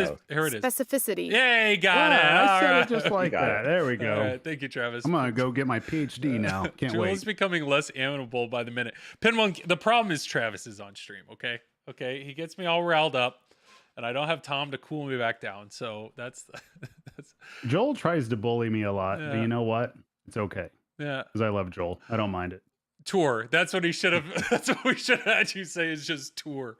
Oh God, no. Let me look that. How to say tour? Let me look. Let me see how they say that. We know it's right. Tour. All right. Other good stuff in the chat. Here we go. Here, you ready for this, Travis? Tour. Yeah, that's how you say it. That sounds wrong. I don't think that's right. Tour. Tur. Tur. Tur. It's so bad. All right, chat. What do we got here? Other questions. If we don't have questions, we'll do what we do best, which is Nap Arcade. Joel, that actually reminds me of when I did the spelling bee back in 4th grade. Okay. And so did you know, so apparently whenever they give you a word, you can ask to hear it in a sentence, right? Yeah. And I didn't know, so my word was casket. That's what it was, right? And keep in mind, I'm in 4th grade. Casket. So I sat there for like a minute and I'm frozen in front of the whole class. I have no idea how to spell it. So I literally asked, can I have the first letter, please? And they wouldn't do it. So I was stuck in between C or K. And I was just like panicking. And I just say K, A. Boy. And then I realized as soon as I said that, I'm like, that's not right. So I just like literally went and sat down. And that was the only time I ever did the spelling bee right there. I never made the ESPN. So horrible. Oh, man. Does no one question the legitimacy of Big Papa making into a spelling bee? Nah, we just learned to accept Travis for who he is. Weren't you homeschooled in 4th grade? It felt like it. Homeschool. You're an only child too. Made it the one quote. No, that's great. All right. Yeah, I'm a terrible speller. I can't compete with this at all. Okay. All right. Well, Nap Arcade it is. Let me go ahead and share. Unless we got a hot take here. This is brand new. A minute ago, Jason's up late. Home pin is start final Spinal Tap pinball assembly in June. What? He bought a bunch of coils, guys. Look at that. Look at those with Molex connectors. Excellent. Look at all these wires. Pinballs inside it too. Ribbon cables. Ribbon cables. People love those. Okay, we're seeing a lot of wires. And yep, good on this guy. I don't know what we're building here. I don't know what these parts are. Okay, so we have a bunch of electronic parts. That's what the guys... It would be awesome to see a play field or, a pinball-specific mech. Well, coil is kind of... Good news for Spinal Tap They must fans. have one built. I mean, they're, why not show it now if they're going to be starting production in June? Have they been taking orders? Is anybody distributing it for them? Are they, Zach, is Flipping Out gonna distribute home pin pins? Australian distributor. We've received information that Spinal Tap machines will soon start final assembly later this month, where we hope to share photos and videos of the next few weeks. Have there been pictures? A few distributor, okay. I haven't seen any pictures of the actual game. But George, Don't Panic have said, have you actually talked about the continued delays from Multimorphic? We haven't yet tonight. Now, George, I know you put in an order for one of these. You put in an order for a Multimorphic, like a P3, a whole P3 system quite a while ago. So I know you're,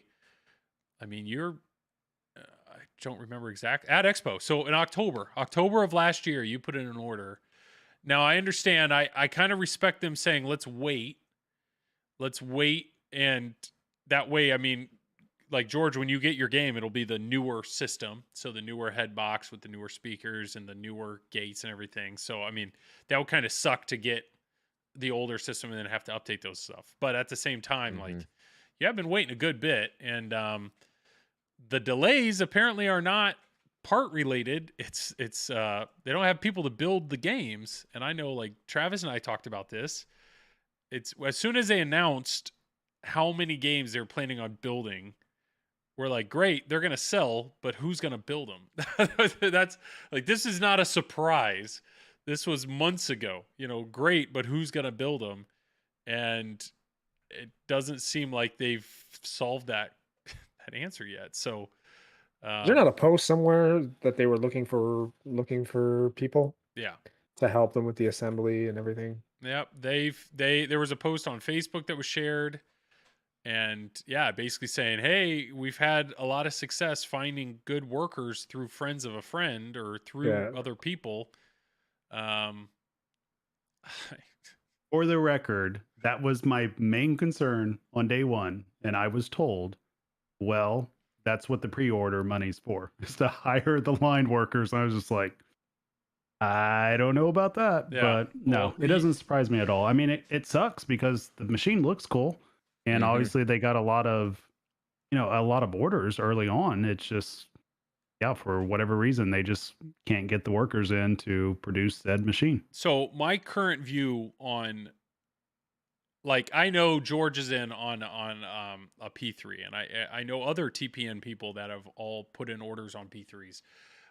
I am personally, I just don't even allow myself to even want to get in or want to be excited about a P3, and that's because I I can't get one. Like, I can't. It's gonna be so long. Yeah, Pride Pinball has one. Like, it's gonna be so long before I could even think about getting one, that I'm just not even thinking. Like, it just doesn't even seem like it's an option. Like, good on you guys that already have their orders in, but for me, it's just like, God, it would be so long from now. Um, I think I have a better chance of trying to find one used at this point. But this is Pinmonk linked this. These are pictures of stuff that's in the Spinal Tap game. This is new to me. So Or a stand up, a scoop. let's, Is that a stand up? that's it's That's a just a stand-up. target, yeah, stand up target, yeah, Okay. and a scoop. What is that? A paddle? Wing. It's a paddle on some It's springs. like the cricket paddle, yeah, that their Yeah. manager carried around with them. Yeah. It's on the springs too. Look at that. Yeah, I think those are older pictures that were like So it's panned universally Is when that they an were is that an shown. upper playfield? no, That it looks just like an up. it just looks like a stage that Yeah. has a drum set on it and some LEDs. Naughty distributors leaking pics. Oh, Dr. John apparently knows what's going on here.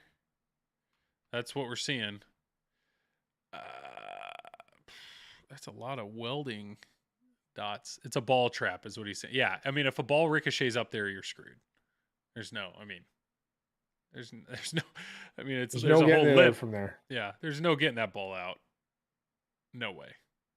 So My only thing about multimorphic, I mean, it's kind of a shame that platform, in my mind, has struggled. I'm going to say struggled, or hasn't been able to find its groove for a while. Then they come out with a good theme. I'll be generous and call it a good theme, a recognizable theme. yeah. That's not an original. And now people can't even get them because, so it's like they kind of didn't prepare for the influx of interest in their platform after spending a decade trying to get people interested in it. And so now the wave has come and they're throwing up their hands and claiming that they can't find labor to help them make the machines. It's almost like, Jesus, like, what Yeah, have you but I been mean, waiting all this time for? I mean, I yeah. get it. It's kind of the age that we're living in right now, and there are a lot of companies, frankly, out there that are struggling with these type of labor shortages as part of what's gone on in the last 2 years with tons of government money floating around, and it's definitely a workers' market right now. Mhm. But I just think it's a shame, and that's just from a buyer's perspective, and I'm not in on one, but I'm like you, Joel. If I was interested in one, I'd be like, well, why bother?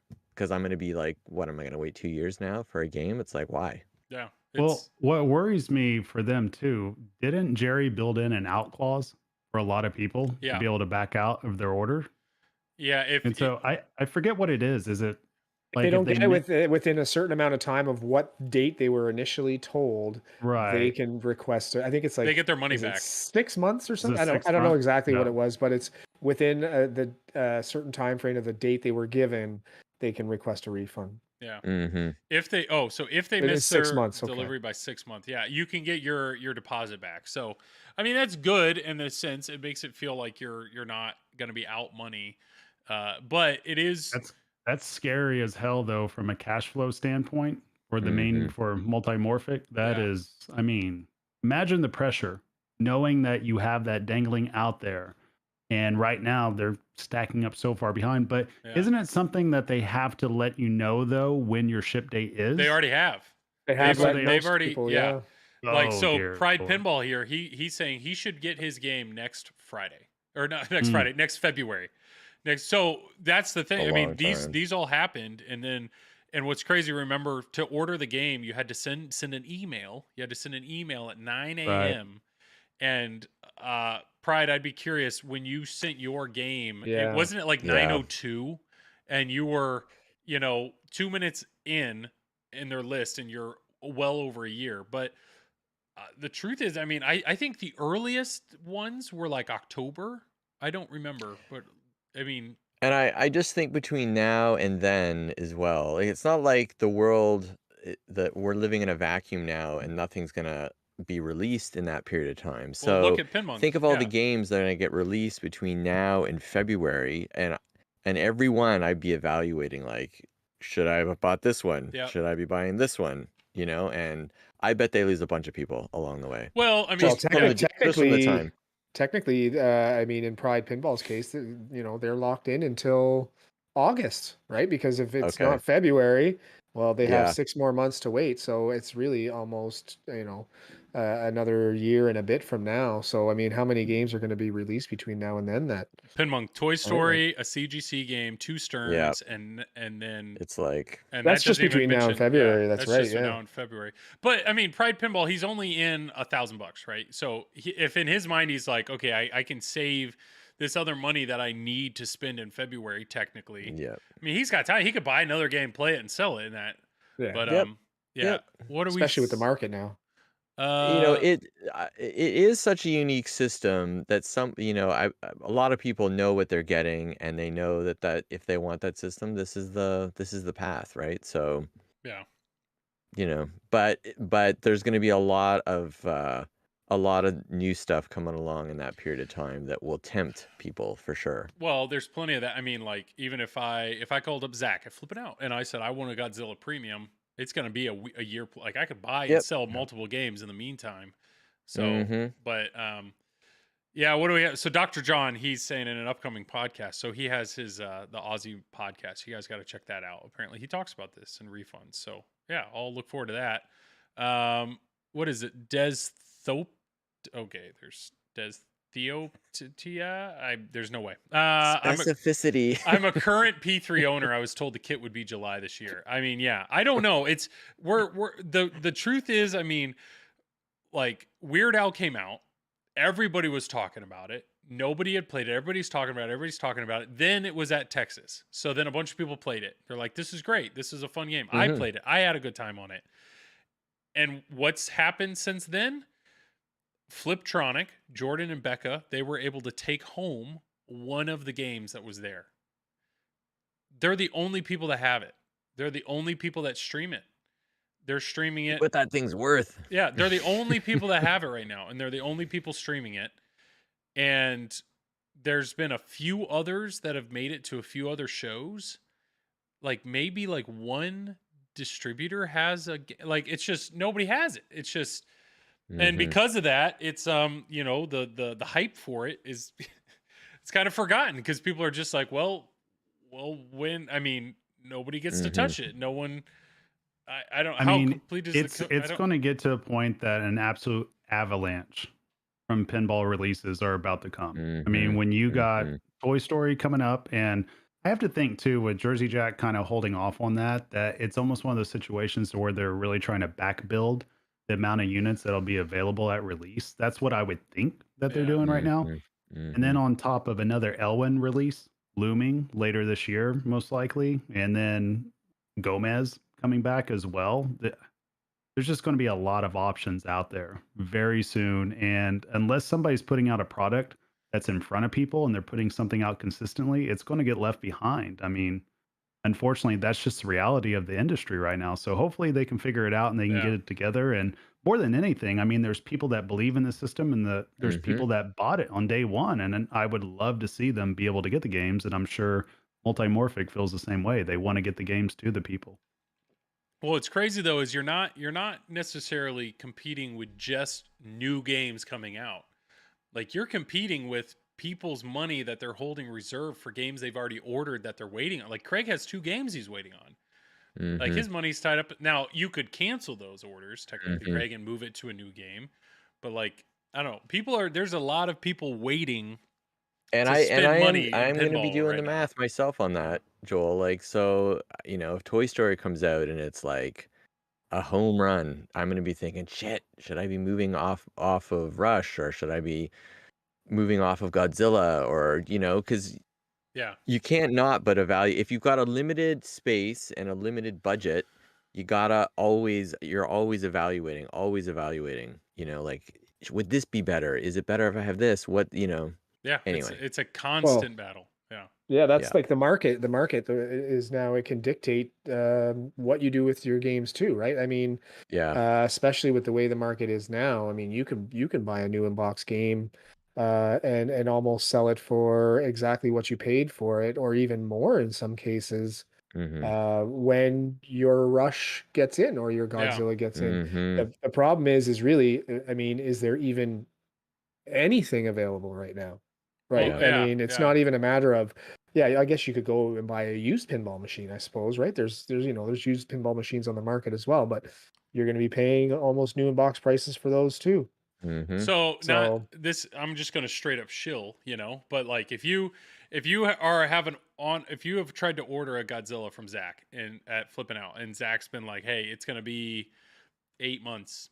I don't know, whatever he tells you. But like, if you have the money sitting there and it's just waiting for Godzilla, like Zach has an Avengers Pro right now ready to sell. Like, buy the Avengers, get it, play the Great heck out of game. it for It's a 6 great months. game. It's an Elwyn game. You're going to have a blast. Sell it, in 6 months when Zach calls you up and says your It's a good Godzilla's strategy. there too. Yep. Like, what do you want to do with your $7,000 or whatever that's sitting there? Like, do you want to just sit there for the next 6, or do you want to just buy another pin, have a great time with it in the meantime, sell it, and get your next pin? Like, it's insane.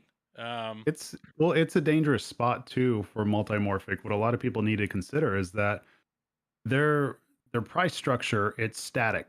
So it's not going to be dynamic. It's not going to be like Stern raising prices and saying, sorry, this is just how it is. The Stern's able to throw their weight around like that. Yeah. Multimorphic, they can't do that. This is the one theme that they have. This is what they're banking on. And so if they're still putting out games late into 2023, what's going to happen when raw material costs keep moving up? What's going to happen when shipping costs keep moving up? I mean, all these factors got to come into consideration. So, I mean, it's a scary spot to be in. If I was them, I would be a little bit worried at this point. So think about graphic cards. Like, that's the thing. The graphic cards, computer parts have gone up and down. I mean, the stuff in that is absurd. But Pinmonk has pointed out some really good stuff. At the end of the day, if you want a Mando, a Turtles, Led Zeppelin, or Avengers, there's a good chance you could probably find those games. You could probably find those right now. But if you want a Godzilla, Elvira, or Deadpool, you're going to be on a list. You're going to have to wait. Well, you're hitting the nail right on the head, though. Are we talking new though? Sorry, Yeah. are we talking new with those? You Yeah. can't get those new, right? You can't get a Turtles new right now. They're not making those till the end of the They year. aren't, but there are people that have them. They've got secondhand market. Yeah, I there's think distro. There's some dealers that have them. I mean, the thing is that a lot of people don't realize when it comes with Stern dealers, there's just so many of them out there. I mean, I think that there's over 40 in the country alone, and not everybody has a presence online or on Facebook or on Pinside. But I mean, like, for instance, I know somebody that was calling around for a Mando LE day one, and they finally found one in the evening time at like 9 or 10 o'clock at night at MSRP, and and nobody had called them all day long about it, and they happened to find one. So I mean, there's always something out there. But the point I was trying to make earlier is that what Stern really has going for them is that they have so many titles available, and they can pivot and put the next pin on the line. If they don't have a part in, pivot, put the next pin on the line. Other companies can't do that necessarily. I mean, a lot of them are all in on one theme, and that's just the big difference right now. And that's, to me, that just shows the power of Stern at this current climate. Yeah, but it also shows why it sucks for big distributors. Like Zach, for example, or some of the other big names, they've got lists of people with demand that they can't fill. And then you got these little mom and pop distributors around there that have games on shelves because they don't market themselves. They don't have lists. They don't have clientele. And it just, like I actually sent a screenshot to Zach and I said, dude, it sucks. Cause I know like Zach has a ton of Deadpools that he's sold. Like he has people that want them. They want them right now. Well, here in Indy, we have a local guy. And somebody I'm in this local group, Hacks, Hoosiers Arcade Coin-Op Collectors Society. Real cool group. There's somebody who was like, hey, I'm interested in, I'm trying to debate whether or not I should get a Deadpool Pro or a Mando Pro. And one of the people said in chat, they're like, hey, we have a Deadpool Pro in stock at this local distributor. Like they don't have a national presence. They just have an indie presence. And so it's like, that guy just has one sitting there on the shelf. And yet Zach has like a list of orders that he can't fill. So it sucks. Like it sucks for the big guys that are doing all the work. And I know Travis is shaking his head. He knows the feeling. But yet the little guys, it's like, it puts me in a weird spot, or it puts some of us, anybody consuming this stuff right now, like, are you going to go to the media personalities or the big distributors, are going to treat you right? Or are you going to be that guy, like Travis just said, and spend all day calling all of the Stern distributors and try to get lucky and find some mom and pop shop in the middle of wherever to send you something? I mean, it just is what it is. The allocations are just kind of all over the place. And yeah, I mean, I'm sure Zach would agree. If we could get like all the allocations in the world, that would be great because demand is huge. And there happens to be some people out there that do have a pin occasionally. And then, there's some out there that don't sell the pins for whatever reason early on and they hold on to them. I mean, we've seen dealers in the past that all of a sudden they have all these new in-box pins that are like 2 or 3 years old. So, I mean, some hold on to inventory, some don't. But I'm sure if you're looking for a pin and you call around long enough, you might get lucky and find something. It's kind of like mining for gold just in 2022. You'll find something eventually. But Joel, I don't know if you'll find a new in-box Turtles though right now. That one might be tough. I kind of agree with Mike on that one. Yeah, I don't. Yeah, Pin so, Monk was like, saying TNT has one. But go ahead, Mike. Yeah. Yeah, so I'm only speaking as a Canadian, where I mean, you guys talk about these distributors and whatnot. We have two distributors in Canada. That's it, and one of them actually is not even contracted to deliver Stern games, at least to the East Coast, past like Manitoba. So if I want a Stern game, I have one distributor that I can go to, and that's it. There's no calling around. There's a couple, mom and pop shops, but they don't sell at MSRP. They're much higher than retail, and you're not gonna buy from them because of that. So you're really stuck only going to the one distributor that we really have in the East Coast here in Canada for your new games. Yep. And guess what they have? Nothing. Zero. So if you're like, oh, maybe I'll buy an older game. What do you got on the shelf? How about nothing? Yeah. So the market up Yeah. here, the market is crazy everywhere, but it's almost not tenfold here, but it's definitely heightened here because there's no inventory. There's not a bunch of networks or distributors that you can contact to try and see if there's a game in another province or something, because they just don't exist. Yeah. It's tough. It's tough. And I actually thought of Zach here. I'll show it. It's Once like that in again, Australia 'cause- too, I think, isn't it, Mike? There's pretty much just like one main distributor for that country, more or less.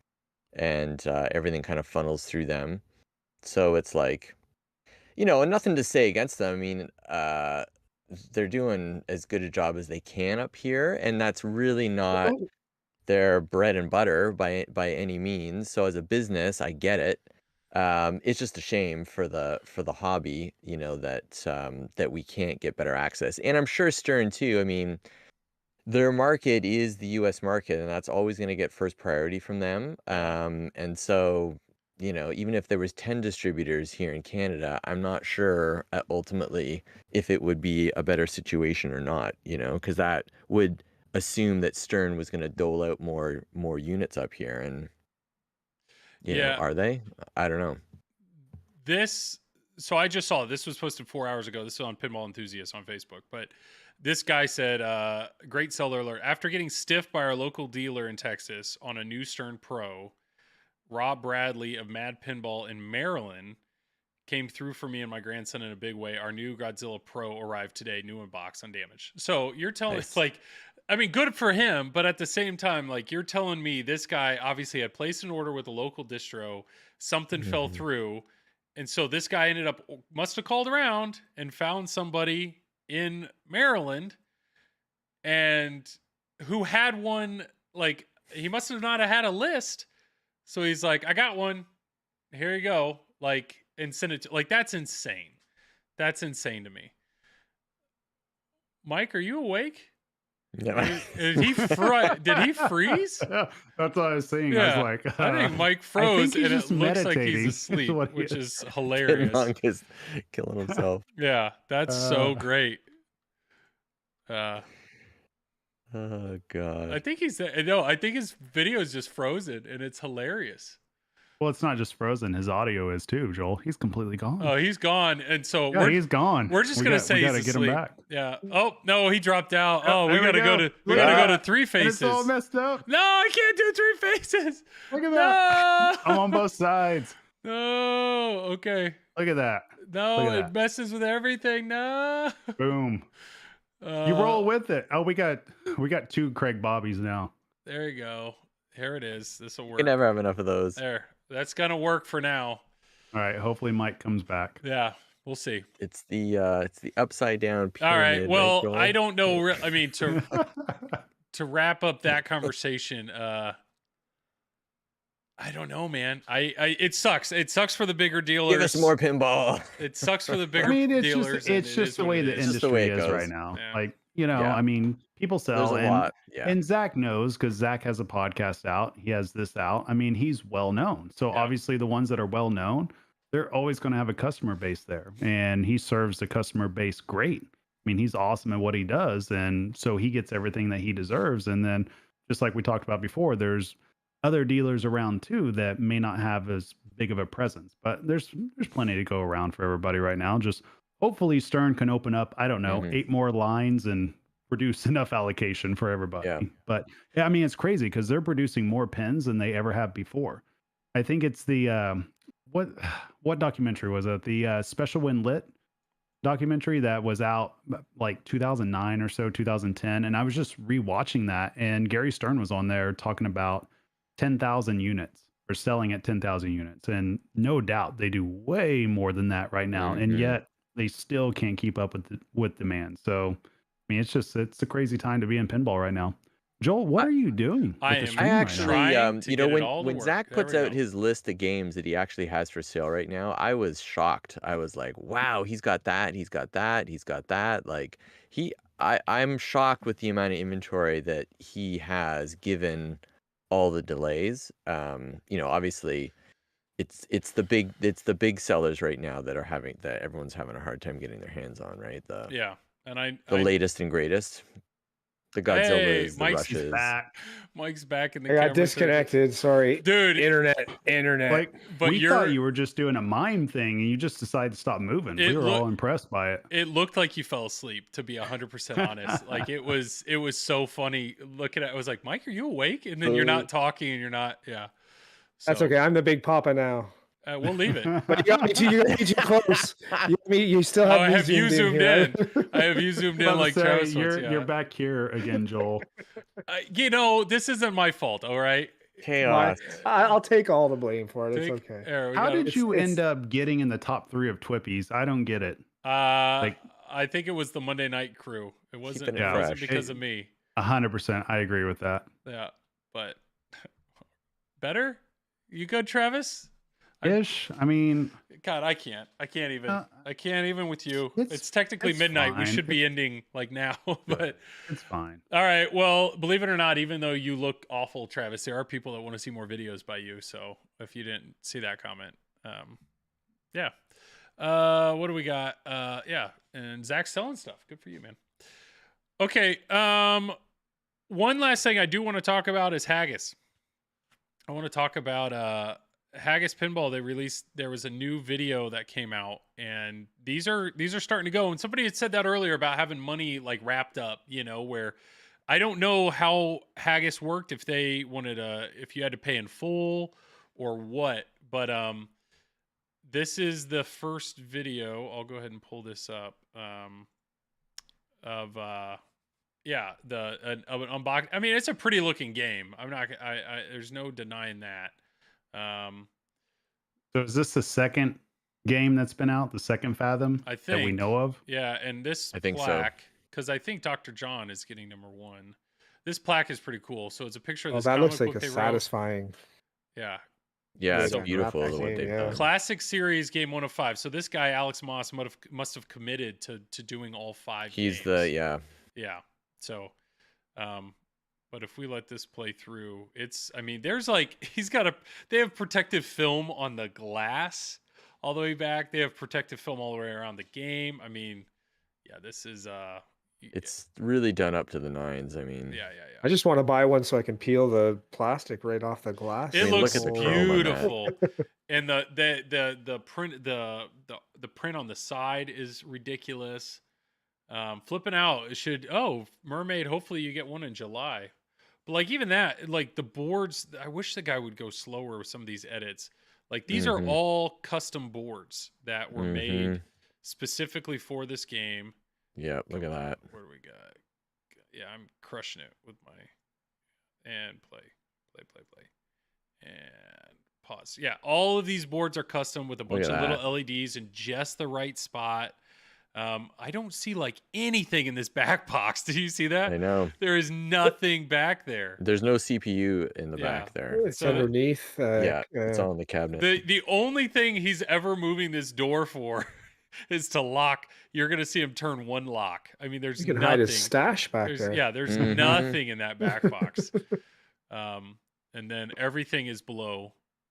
Alex Moss bought my dialed in. Oh yeah, Kirk Hobbs, you're in peeling the plastic. I've always been reluctant about games that have the computer and the CPU stuff in the bottom. I know they have a plastic covering over them, but like, I mean, with these games, sometimes you're going underneath and you're seeing screws and washers and whatever falling out, and I worry that something might fall through and short.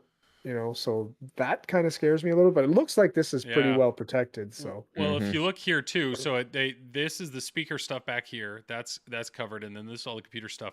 But there's a hole in the bottom of the cabinet here, and that's because there's a projector that like projects like a C type scene, but it's all custom PCBs, like all their LED boards. And yes, these are the play fields that are acrylic with the wood sandwich. So I would love to play one. I haven't played a Kilt. So beautiful.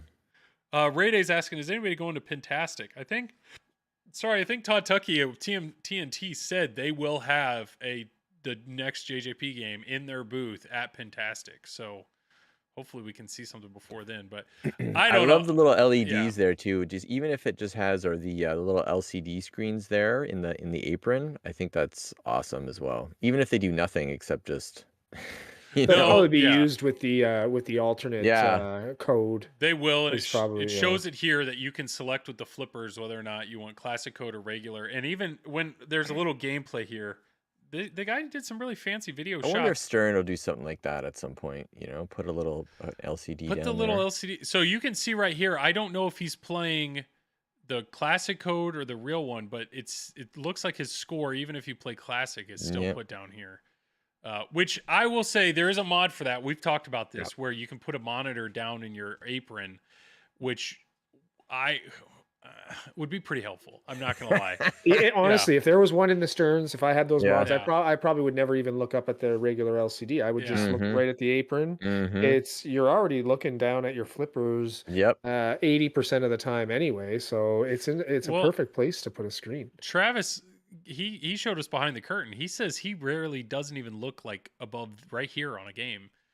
Like when Travis, isn't that right? When you're like learning shots, you're actually just looking at the art on the play field and just aiming for the art. It's like that's how I get my aim down. Instead of bowling and looking at the pins, you're looking at the arrows right there in the middle of the up close. So if they threw a monitor down here, Travis, you'd never move your head. You just right here. That's where you'd look the whole time. Well, I don't ever look at the lock bar though. I mean, the only time I ever look at the lock bar is if I'm trapped up and I have no idea what's going on and I need to read the instructions Read the card. really quick. Yeah. Yep. That's about it. But that does look pretty cool though, overall. I mean, I think Haggis is making a beautiful game. Yeah. I just hope that they keep getting a good cadence out and getting the games out, because I enjoy Fathom. My wife loves Fathom. I think if they were a US based company, we probably would have been in on one. Yeah. But I was curious to see how this first run went. So if they come out with like a Centaur or Frontier or something like that, I would have a very difficult time not buying one of those. Yeah, it looks gorgeous. It looks absolutely gorgeous. Emily and Dr. John, they do streaming on Twitch. If anybody's watching right now, follow them. You can click their name, Emily and Dr. John, because he's in Australia and he's getting one of these Fathoms this week. So he does a great job streaming. So it'll be good. That's what I'm looking forward to. I'm glad this guy owns one, but let's see some streams. Let's see some of this new code, that kind of stuff, which will be a good time. Does Fathom come with 2.0 code, or is it later? It comes. The 2.0 code is included when you buy the Mermaid Edition, which is which has all these bells and whistles. So And the 2.0 code, that was done by Marty, right? yeah. Yes. Okay. Yeah. So it's a beautiful video. I mean, definitely check this video out. Yeah. It's on Nap Arcade. So it left me wanting to see more. Like, I want to see more, and Yep. it definitely seems like the guys at Haggis, they don't skimp on the details. I mean, this thing it doesn't look janky at all. It's not like we have 3D printed parts or anything like that. I mean, planning a stream. Emily's on holiday at uni for 3 weeks, so hopefully I'll be there. Nice. Well, yeah. Well, I mean, we're just past midnight. Was there anything else that you guys wanted to talk about, or anything else, chat, that you guys wanted us to go over? I mean, we're kind of in a lull. We've kind of been in this lull for a few weeks. Like, Rush came out. Rush is awesome. Rush code is doing great. Raid A, I mean, you're continuing to pump out code what was all that, the Joel? time. Rush is what? Rush is great. I do enjoy Rush. I know you like this game. #1 music pin of all time. But I mean, Godzilla, I can't disagree with that. Godzilla's Mike and Craig, it was so tough. When I was on a podcast with Joel a few weeks ago, and he was like, I don't know about Rush, and he just started in. He didn't warn me he was going to go into that. So I was just sitting there like, okay, I got to talk him through this. Let's get him back to the right side. He went dark side there for a little while. I see that he's pointing at that GNR there. Which too. one? Okay, yeah. Emily and Dr. John, this game. If I was to own a game, I would personally own GNR. That's me. But I understand that I'm a different player than Big Papa here and Mike. All right, so I want to put you on the spot, Joel. Of What course. do you like about, besides the lights? Because I know you're going to say lights, so you can't say lights. And you can't say theme either. Yeah. What do you like about GNR compared to Rush that draws you to GNR? I do like. I like the premise of it. I like the stage one. Like, how much work do I want to put into building, and then the song. Like, you get into the song, and the songs. All the songs feel very unique. I don't know. They suck me in, and it's a lot of risk reward. And that really gets me. I felt this way when I played Metallica. Like, do I want to push it? Do I want to push it? Do I want to put? Oh, I pushed it too far. Like, that's. You can do the same thing on Rush, though. I know you can. I know you can hit the records, and you can keep building the value of your mode when you potentially do it. What you're really saying is you need Ray to code in the stand-up targets at the ramp or whatever to be able to progress you a little bit further. Is what you need, right? I don't know. That'll help you. I mean. I wish, to be honest, I think it would have been a better comparison if I was comparing this game to like a Rush LE, like, or even a Rush Premium that had the expression light kit, because like have you played one of those yet? I have. I played the LE, but I only played it on location. Let's compare it then. Let's go ahead. But that's there's a big difference between playing a game at your house and one on location, and that to me is like. I think if they were side by side and the light shows then would be comparable, the music I could crank up. Like, I don't know. I will just say Borg's layout wrecked me way more than the GNR layout. I mean, it's just like Carlos says, just Borg out and you're fine. That's all you got to do. Don't worry about it. I mean, Ray is sitting right here in chat. Like, what am I supposed to like? I'm sorry, Ray. Yeah, Mike, you had both, right? Yeah. You had a GNR before, I did. and now you have a Rush. did. So, Yeah. so what is Joel getting wrong here? That's what I'm curious. Everything, because I know is the you're right a big answer. Rush fan, and you guys are all excellent pinball players in that household. Yeah. Unlike Joel, that sometimes plays like he's Ray Charles sometimes. But so, what do you like about Rush so much more than GNR? The rules. Yeah. Actually, I'll be honest with you. Okay, so for me, a code is becoming almost more important than a layout. I mean, even a mediocre layout can be fixed with code. I feel like the code in GNR, well, one was never finished, still isn't finished, wasn't near finished when I had the game. There were wizard modes that I would get to that would do nothing when I had the game. And now apparently they give out 16 quintillion points. So Yeah, I don't know, whatever that is. So, I mean, for me, the game it was a beautiful box of lights, and that's where it ended for me. Rush is really well thought out rules. The layout, there's tons of shots. There's more shots. I would say there's more major shots in Rush than there is in GNR, if you're actually counting the major shots in the games. There's really only one path you're going through for GNR, and that's to play a song. Yep. You're never going to hear a song unless you start that multi-ball, and then you're so distracted by playing that multi-ball when it keeps spitting balls out, you're having a hard time enjoying everything with the lights flashing in your face. Rush, I think the rules are really good. I really enjoy the layout. I just think it's a superior game. Yeah, everything you're saying is I think it's like I think it's a good answer, but I'm struggling. The problem is I saw you having more fun, and I've seen other streamers have more fun on Rush than I ever did, and it really came down to my skill level, and that's something that I think for my skill level, or maybe I'm just really super entertained by some of the simplicity of being able to just get in, and I don't know. I understand. I'm kind of still in the honeymoon phase. I understand the songs can be a lot of flailing around. Pinmonk, he's been a lot of my streams. He's basically telling me like, yeah, I should be locking balls in the head, so I'm not flailing around as much. There are things I need to work on. Go ahead, Travis. So what you're saying is instead of a Carl mode, we need a Joel mode. I get yes, okay. I know. I don't envy Ray. I don't envy Keith Elwin. I don't envy people that have to design the games and the code, because trying to make a game that appeases both your skill level, Travis, your skill level, Mike, even Craig's, mine, we all are such different players that trying to find a game that's going to have a layout that keeps us all entertained and a rule set that keeps us all entertained is crazy hard. Like crazy, and I get that. But I don't know, to me, the way I felt when I played Rush was I felt like I just am not a good enough player to appreciate this game and all the love that Ray has put into the game. I think he secretly just doesn't like Rush music. No, and he's not willing to admit music. it to you two Canadians. It was I never think that's a music what's happening issue right now. Yeah. Where's the bus you're throwing him under? I'm trying to look for it. I get it. Hey, he got me at the beginning. I gotta get him at the end. That's how we roll.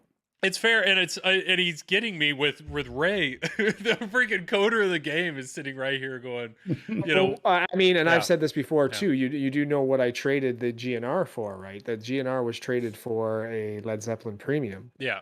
So that is also another game coded, and I just think that the Rush there's more challenge to the game, and it's not just a risk reward, but there is risk reward. There's more depth there, and I think the music suits pinball better.